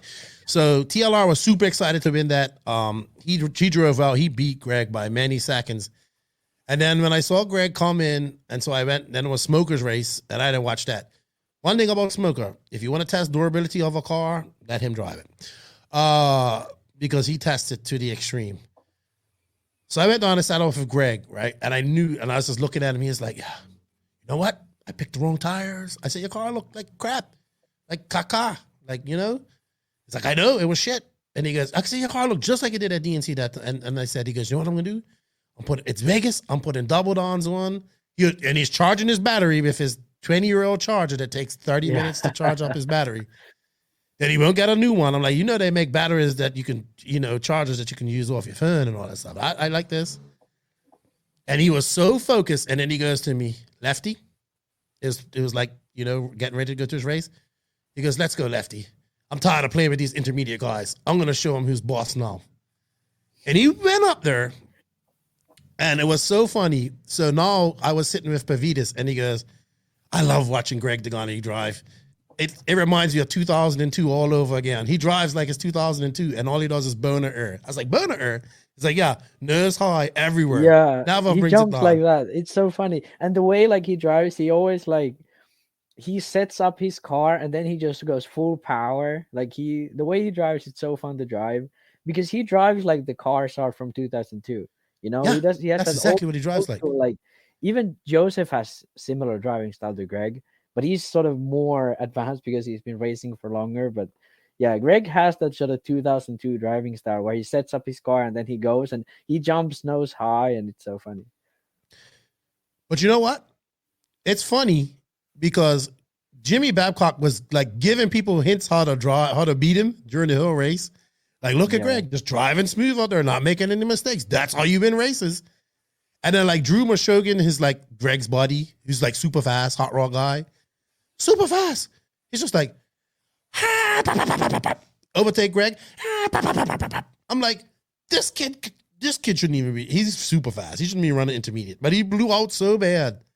And then Greg just kept it on all four and won. Like he didn't do anything special. He didn't make any mistakes. His car was good.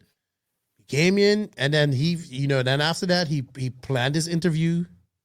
It's like, what should I say? Because this is the last interview of the week. So he made it good. and it pissed people off. But you know what? In Greg's defense, he always said everybody always counted him out. Even when he won the first American world champion. People criticized him and say he was lucky, but maybe a little bit, but he still was the first. I want people to understand he got a lot of hate because he got a lot of hate about running intermediate and what he says and all that stuff. And that's fine. You know what? Yeah. All these guys who are pissed off that Greg Degani beat him in intermediate, don't be. You all probably race way more than he does. You should be pissed off because he probably races a lot more than you. Yeah. Right? And you probably practice. I don't think he has ever practiced in the last 5 years. I messed that up. I said, those guys are the intermediate out there at the track racing most weekends and practicing and all that stuff. Greg has raced the most this year that I've ever seen a race in 1 year. And he's done DNC, PMB, RCGP, and now SilverState. So he's done 4 races. That's it. He doesn't go practice. No. He might have went to Well, you know what, actually? Thanks to the fact that he went to RCGP, he got probably double the track time he has gotten in all the races in the last 2 years.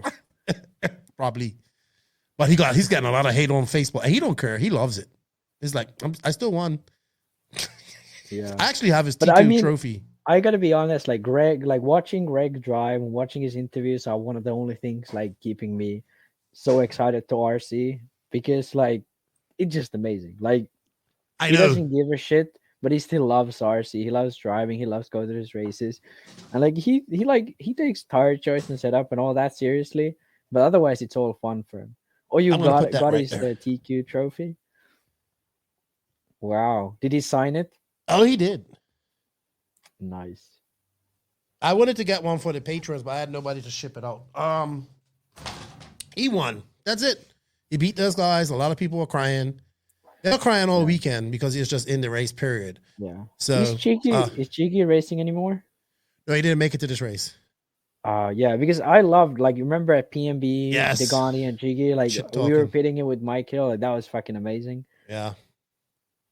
Also, shout out to Andrew Beauchamp. He came second, and Maddox Stritz, his people are in charge of him and his dad are in charge of Channel Islands. They've done a great job.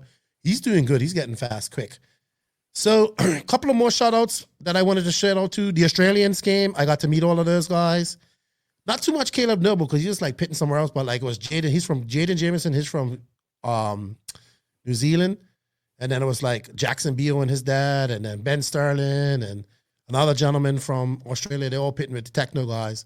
So I got to talk to them. I think Jackson Beal won intermediate e-buggy, I want to say. Yes, he did. Great result for the Australians.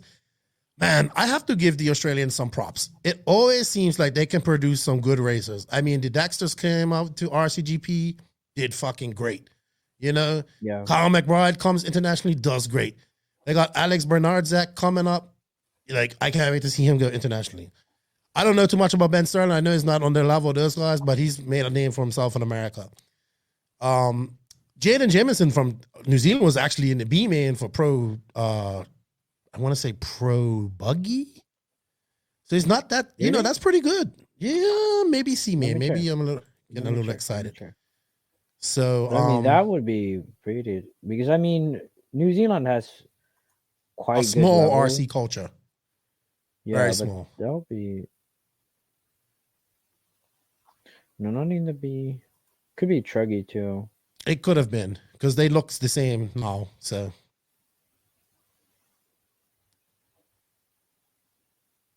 we'll figure it out. Maybe Truggy, but yeah, I will figure it out. But Yeah. Anyway, It's like good to see. it's nice. Yeah, I'd wish like Bernardjic would go to events too, like because He was supposed to.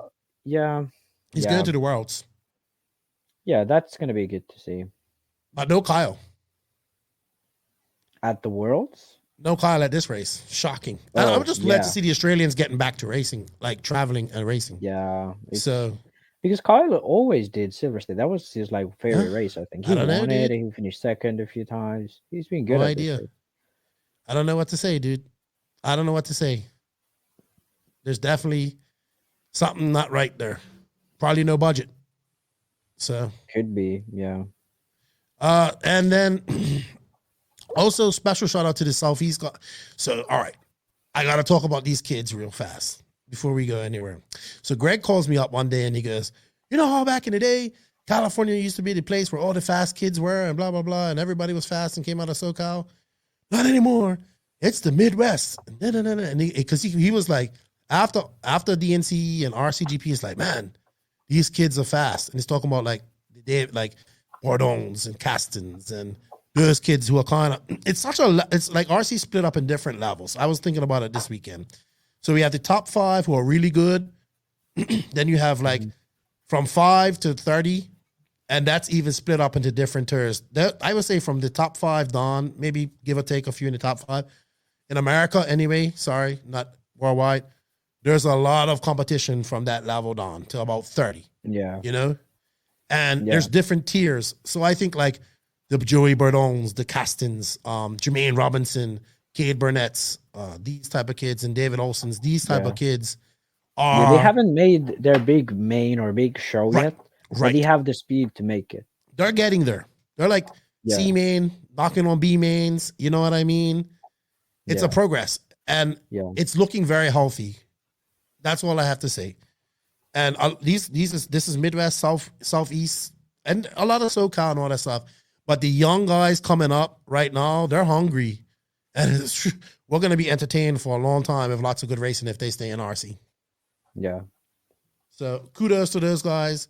And like Greg said, he finally beat these kids. You know, I finally beat these kids. Like, it's good to see. David Olson, I think, won E-Truggy. I was super impressed with him. You know what I mean? I was impressed with him at RCGP. He's a kid I've kind of known for a long as well. And look, like, I'm just telling you, man, like Techno grooms them well, man. They got these young kids. They're doing well. Yeah. It's good to see. Good to see. Yeah, Techno has been like one of the biggest brands growing up, kids. Like Associated has a lot of kids coming up, but that's mostly on the 10 scale side. They don't really have that 8 scale sort of kids coming up. TLR and Techno are doing the most in like bringing up new young talent and HB in America. HB too, but I don't know. I mean, I guess I'll give it to HB too. But like TLR, like Taylor Sontag. What was his name? Charlie Concenteras in DNC. Frankie Contreras, yeah. Oh, Frankie, not a good not a good SilverState for him. Yeah, but I mean, these young drivers, like even Fuller's came out from TLR. Like that's what's coming out of TLR, and obviously like Techno, like, even Jones came out of TLR.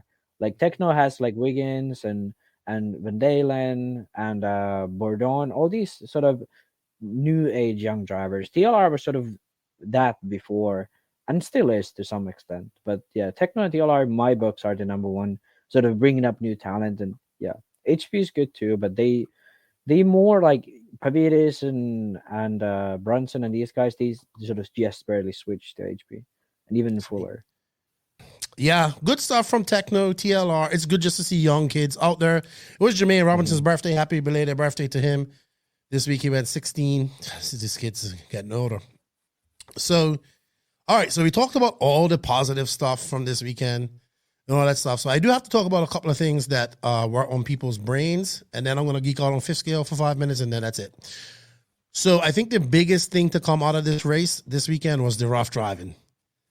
I don't think I've been to a race where I've heard so many people complain about rough driving. People's getting mad at Jimmy. And I'll be like, Jim is an announcer and an RD. He can't call everything. You know what I mean? Yeah.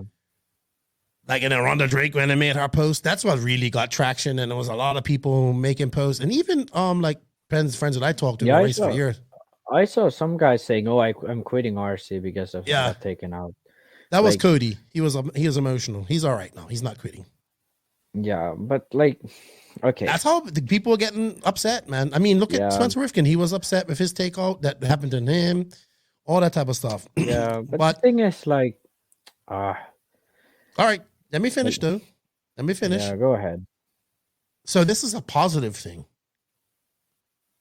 and I'll tell you why.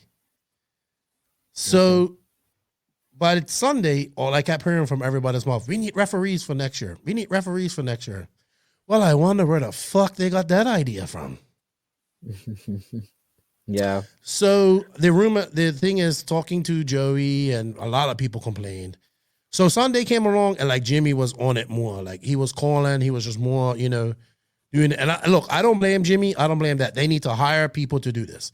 The RD cannot do all of this when he can't run the race, can't organize everything, can't announce, and look out for every infraction there is. There has to be 2 referees or 1 up there, rotate them. They make those calls. They give warnings. They decide who gets stop and goes. Start doing that at the beginning of this race to the top guys, and all shit rolls downhill, and everybody will fall in place. Yeah. Finally, people are saying it.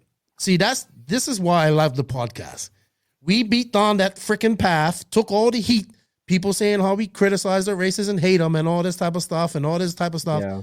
And now we hear things about referees and all this stuff. People say, well, Joey made all this money. He can. Yes, of course he can. Good. This is how things progress.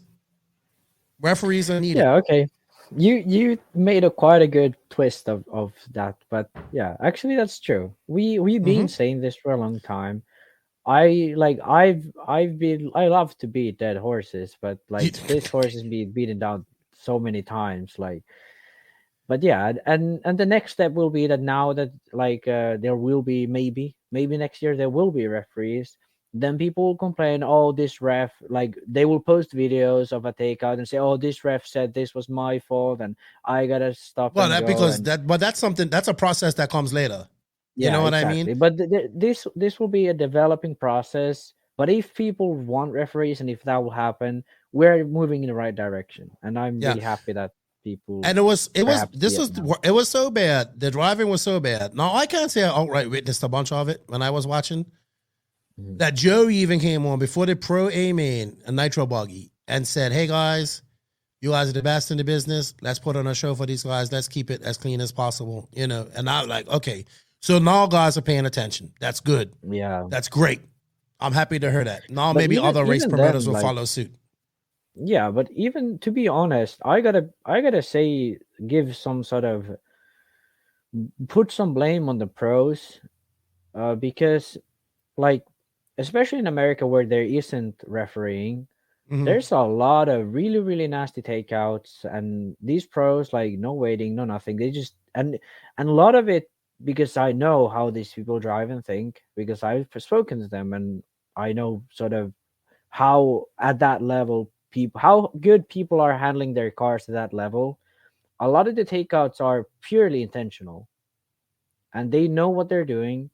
And well, I don't want to say in America, but because of the fact that there isn't much refereeing, there's no much rules. More visible. Yeah, there is no. It's much more visible, and there are so many of these sort of big debacles at the top level, or people will just straightly take someone out. And this is a problem everywhere, obviously. And a lot of the pros, especially if you are, like Joseph has said this plenty of times, but if you're someone who's first time in the A, you're in like 4th or 3rd. And then there's some old guy, like some guy who's always been there.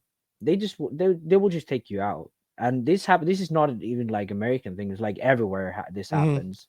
And the pros often lack respect for the guys coming up. But when the pros lack having respect for each other and on that, then the racing just becomes ugly for everyone to watch. And that's something I've sort of seen happen in recent times. And that's why I wish refereeing would be coming much more a bigger thing. But like, yeah, like at the Euros, like last year or a few years ago, like people would be just like making a minor thing, like not even a really dirty move. And Stetson, who is often being the the RD, he's calling it, and he's calling everyone like Robert Bate, and I remember Robert. Yeah, and I remember Robert Bate arguing with Mao at Austria about a penalty he gave to him in Philippines. So like these pros, like these guys take it down with some heat, but like the RD needs to have a thick skin and put his hand where the things should be. So. I agree with you. It's just good to see people thinking on a different level. Then obviously people were like, oh well, then he's going to charge $110 and like to get the referees. I'm like, no, he makes enough money. He can hire 3 or 4 people. Yeah. But it comes down to fundamentals and basics. At least in Europe, everybody has a federation for the individual country that answers to AFRA. And this is just what we're seeing in America is just, I've said it over and over again. It's the Wild West of RC, and there's no rules, and there's no federation. And I think people, and then you have a whole group of people coming into RC in the last 10 years who haven't learned any rules. You know what I mean? Or they don't even know anything about raw, anything about race etiquette, or what they learn from what they learn at their clubs. You know what I mean? So that's where it starts on a federational level, it starts on a regional level, and then it has to come out on a national level, and then on an international level. And like you said, these pro guys, I'm all for little rubbing is racing. I'm not all for, tempers do flare and takeouts happen. And Robin is racing, and that's all right too. But I think they know they can get away with it, so they do. And that's it. Yeah, I've definitely seen a few videos from JBRL, which are just insane. So right. And the entries, real quick, and then we're gonna go on fifth scale. So here we go with the great the big success of a race. Is this race successful because of the amount of entries? So obviously their goal was to beat Race Time and PNB this year. There is definitely some beef right there. Don't let it be twisted that there is no beef right there. There's definitely beef between those two organizations. The RDs and Joey. I wish there wasn't, because why would they be working against each other? The other one. Well, it's all about the most interest and being. Yeah, but I mean, they're definitely trying to beat each other. Instead, what they should be doing is like help each other, because other one's West Coast, other one's East Coast. It's not like Race Time is going to be, I'm going to put up a race in California. No, they aren't. Joey was sort of hinting at the idea of doing an East Coast race, but I doubt he's not doing it now. No, he's not. Yeah, I talked to him about it. Yeah. So what I think is, we all know that the entry count is the big, that's how these guys measure the success of the race. Yeah. I want to measure it in a different success for this race. That's like having a big truck because you have a small penis. Pretty much. So I wanted to compare these two races. Whereas PNB had more people, I would say, than this race. This race also had more classes. I think it broke E-Truggy up into sportsman, 40 plus and all that stuff. But it wasn't that big, which I think is going to happen anyway in E-Truck on the East Coast. Anyway, it's a natural development because the class is getting so big. But I mean, at the end of the day, this race is also longer and they could accommodate more entries. So to be fair, we got in this race. I think the latest Greg got out was 1:00, on, I think it was Saturday night. Yeah. Cause I didn't stay for the pro e-buggy stuff. And that was the longest day. So still people, and what makes it comfortable with this race is that people can go and come. Like, okay, this is how I look at SilverState. It's getting better every year. It's in a location with thousands of people walking by and being there because there was a big bowling tournament going on and people are gambling. It's being promoted in there, but we need to figure out how to keep the people in there for a little bit. So people come in, it's still a little dusty. The announcers being, there's no professionalism. So the next evolution of this is this race is in a great location. We need to figure out how to just keep the dust on a little bit more and just get people there for some of the pro stuff and have a different announcer to display. Like that's the next evolution. How do we use this race to now, instead of having RC people fill in the stands, let's have spectators fill in the stands that don't know anything about RC. And to be honest, like RC Tracks Las Vegas, that track looked amazing. Like when you walked in there, literally you're like, wow, even though you were not an RC guy. When you come to this, you're just like, no, it's not that bad. It's but I think they should. I mean, no, it's so much you can do. There's so much you could do. I would have like, I would. This is the race where you want to have your factory row and have all your pro guys dressed. Like, make a time for the public to come down and see it. But that's going to take planning and time and evolution too. So hopefully in a few years we can see that, and we could get there's people down there. That's my only gripe with this. Yes, I'm not saying nothing about entries. It's going to be big entries. You know why? It's in Vegas. It's convenient. People really want to come and party and then do the RC race on the side, which is what people done. And, it's hard to compare to that to like White Pines, Tennessee, so both races, what it is, the beef between them, I think Joe has said that this is the biggest indoor race in the world.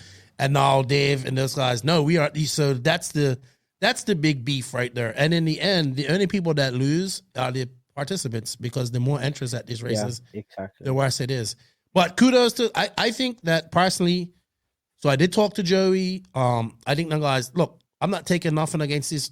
They have to make money. I'm pretty sure this event costs a lot of money as well. Not saying that Dave's don't, but this is Vegas. We're talking about at a hotel. I'm pretty sure that's not cheap. So I don't know how much he makes on this, unfortunately, but I did talk to him about his race. So he says, this is the second race in the US Cup, Open Cup, I think it's called. And then he will do the Lone Star race, which is in a couple weeks in Texas. And then he's doing the final race at his track.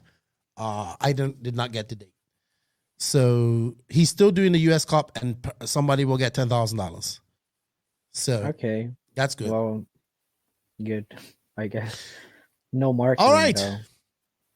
So I waited all this time. Oh no. All this time.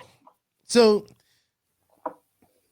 I gotta finish. That was a great SilverState. If you're on the fence of going to this race, please go. You will enjoy it. You can. People are taking their whole family. I'm not a big gambler. I'm not a guy that's gonna sit in the hotel and gamble and all that stuff all day. But it's cool to people watch. They have a bowling alley too. You go up and bowl and all that. I wish I'd have known that. I went bowling. I loved it. I had a good time. I enjoyed myself, and I'm looking forward to going again next year. That's my thing. But I want to race a fifth scale next year.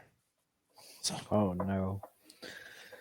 The best way I can describe how I felt when I went over and saw these fifth scale cars was like a kid walking into a hobby shop for the first time ever. Or if you're an adult, a man walking into his first strip club ever. You know what I mean?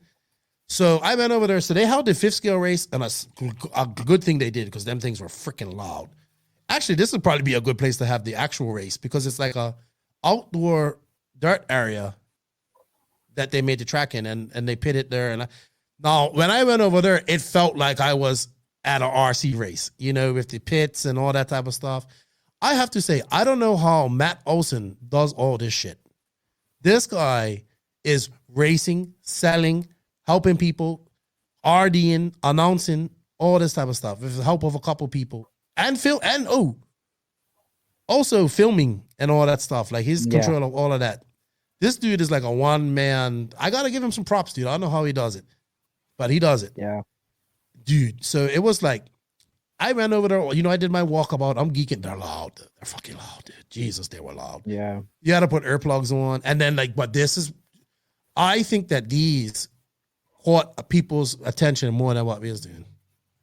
One, they were loud. They were loud. They were outdoors, so it wasn't like it was dusty, and they looked real. And I don't know what you guys are used to in Europe. I think you have engine limits or whatever. These things ain't slow. Like, they are not slow. These things are producing eight. No, I mean, ours aren't slow either, but it's just they're lazy, They look real. That's the whole point. No, they ain't that lazy. So I watched on Sunday, I watched, it was like top heat, the last race, and it was like Kirkman, Steve Harris, Westergaard, he won. Matt was in it. The guy, Danny Sullivan, who's really good. So this is like the top guys. And they have to do a mandatory pit, right? Dude, I sat there with earplugs. I didn't see it. I stood on the railing getting roosted with dust. And this is my face. Like, I'm getting roosted with dust. And I'm not like, Give me more. Yeah. And That's why you got the pink eye. Dude, that's why I'm just like, after that race, I just was so pumped. Like, to me, when I watched that 30-minute final, that was the best racing of the whole weekend. They were bumping. It looked so real. I want one so bad. 5th scale is the truth, Max. 2-stroke is the truth. Nitro is the glory. But that's the truth. Thing is, when people age, at some point of their lives, they sort of their eyesight gets worse. They need a bigger car to see it. Well, Westergaard won, and he's still young. Yeah, but Westergaard has a kid. He has a family. Like, he needs to get ready for that old lifestyle. Well, I'm old, and I want a 5th scale. Yeah. So... you're trying to diss me here. Your beard just says, yeah, I'm a guy who wants a 5th scale. So much gray. I know. And if I grow it longer, I'll fit right in. Yeah. Good group of people. I mean, and I was surprised at how many were there. It was a lot. Yeah. And it just... yeah, the cars are really cool. Like, I'm just kidding around here. I don't really care, like, if you run 5th scale or not. It's just, dude. Yeah, 5th scale is cool, but I don't see it. Like, that's not my interest. Like, should race. Remember the guy that wants you to come and race for him? You should do it. Yeah. You should do it. You should do it. Yeah. So also, this, in my opinion, is one of the things we should use to promote RC. They look real. They're fucking loud. You know, people, obviously we're not going to try and encourage people to get them because they're expensive. They cost. But I think they were supposed to do like an exhibition in the parking lot, but that never happened. I thought that would have been great. You know what I mean? Because they're just so big. And I just saw like even the RC guys were coming over and watching it. And like, I was watching it with Brandon Rose's dad, and he was like, wow, them things move. Like, you know, it's got a Texas accent. He's like, wow, man, them things move. And I was like, yeah. They're pretty, like, everybody was just shocked. Yeah. And then like the battle between like Westergaard, Kirkman, and I go, just good. So Lefty is in one's 5th scale. Yeah, all about 5th scale life now. It's the truth. Okay, can we now stop talking about 5th scale? Dude, I can't. Honestly, the best way I could sum it up, I felt like a kid that walked into a hobby shop for the first time, looking at that stuff. That's it. Yeah. You can't beat that feeling. That's what keeps my passion alive for RC. Seriously. I had a blast. Everybody should go to SilverState, in my opinion. Let's go. Yeah. I'm not even a Vegas guy. Yeah. Huh? That I can agree with. Go to SilverState, but don't fucking run 5th scale. Come on. 5th scale is the truth. And E-Truggy is growing. Good time. I had a blast. E-Truggy is everybody. The 5th scale of 8 scale. It's faster than anything out there, buddy. It is, but it's you and your hate. Gross. Go race that 5th scale for that dude. I had a blast. Congratulations to Ryan Mayfield on becoming Nitro Buggy champion. Congratulations to Tebow on his Truggy championship, and to Ryan Lutz on his E-Buggy championship. And everybody that raced and came out and braved the conditions. I hope everybody gets better. I really had a fun time meeting you guys. Italy for me next, dude. I'm excited. I had fun. Yeah. I had a lot of fun. I had a lot of fun at DNC. I had a lot of fun at RCGP, but I had a lot of fun at this. I did. Yeah. You know, the ability to wake up in the morning, go downstairs and get a Starbucks, and then walk to the track. You know, coffee, and then walk to the track and be like, you're not even late. Like, you know what I mean? You showed up like 4 hours later than you normally would at a race, and you're not even late. Love it. Yeah. The only thing I would change is the pits. Like, I just don't, I like the pits back with tents. So. Joseph is it actually hot out? Is it hot? It was warm outside. It was like, I saw dust storm, sandstorm. Got to see one of them, even though I've been in one before in Abu Dhabi. Dude, it was so dusty. It was like, at one point it was a big sandstorm. It was hazy. You couldn't even see. Yeah. So I wouldn't have pitted. It was so windy. So much wind ripping through there. Yeah. And it was AC inside, by the way. So. Yeah, so it's all better nice inside bathrooms. You should have like walls to keep the dust out a bit, I think. Like some sort of wall system, but that would be expensive and hard to keep up. It's not that bad. I've been to worse. Yeah. Been to worse. All right, Max. I think that's it for our notes. Anything you want to add before we go on? We leave for the day. We've been an hour over schedule. Yeah, we did. But I mean, we had some good talks. Only thing I'd add is please join the Discord. If you have a fifth scale, post a picture of it and tag me so I can ban you from the Discord. I won't, but yeah, post tag JQ and tell him, yeah, I want to see JQ versus Westergaard, fifth scale. And I want to race. Oh, yes. Yeah, that could be good. But yeah, join the Discord, post a picture of your fifth scale, and tag Joseph and me in it. So, and me, because I'm going to geek out on it.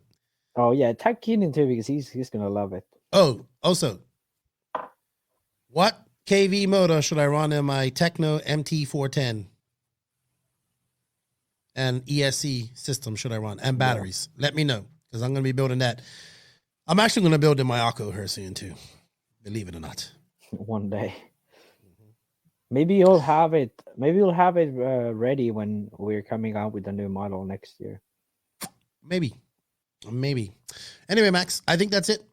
Congratulations to everybody. Congratulations to Dart. Next big race is Euro e-buggy race for us. I think we're going to look at. Yeah.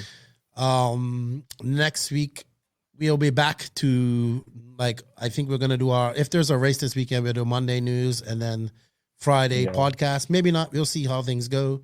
But this is just our catch up. I needed a day off to just catch myself, which I took. And I still need some time off. So, Max, thank you for your time.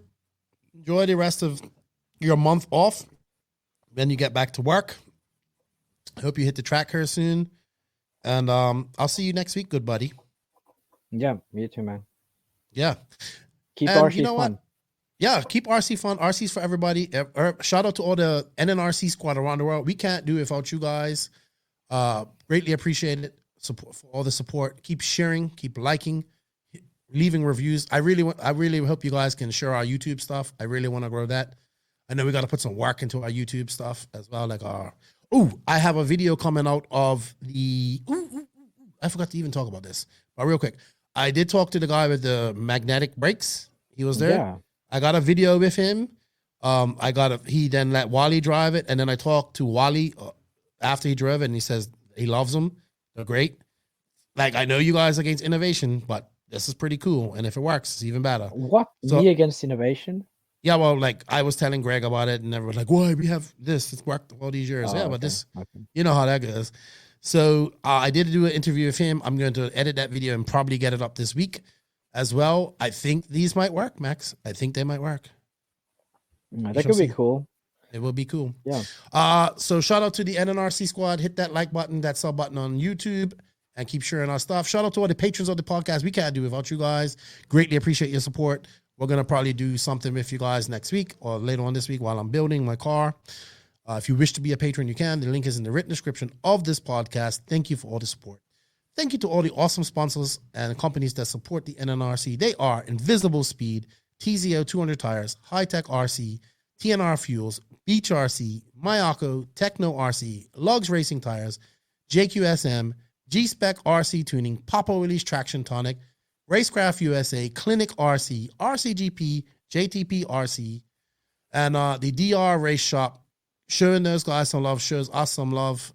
Max, that's it. We talked for 2 hours. We're out. I'll see you later, dude. Short outro. Nitro's the glory. E-Buggy pays the bills. And fifth scale is the truth. E-Truggy for the win. I got him. Short intro.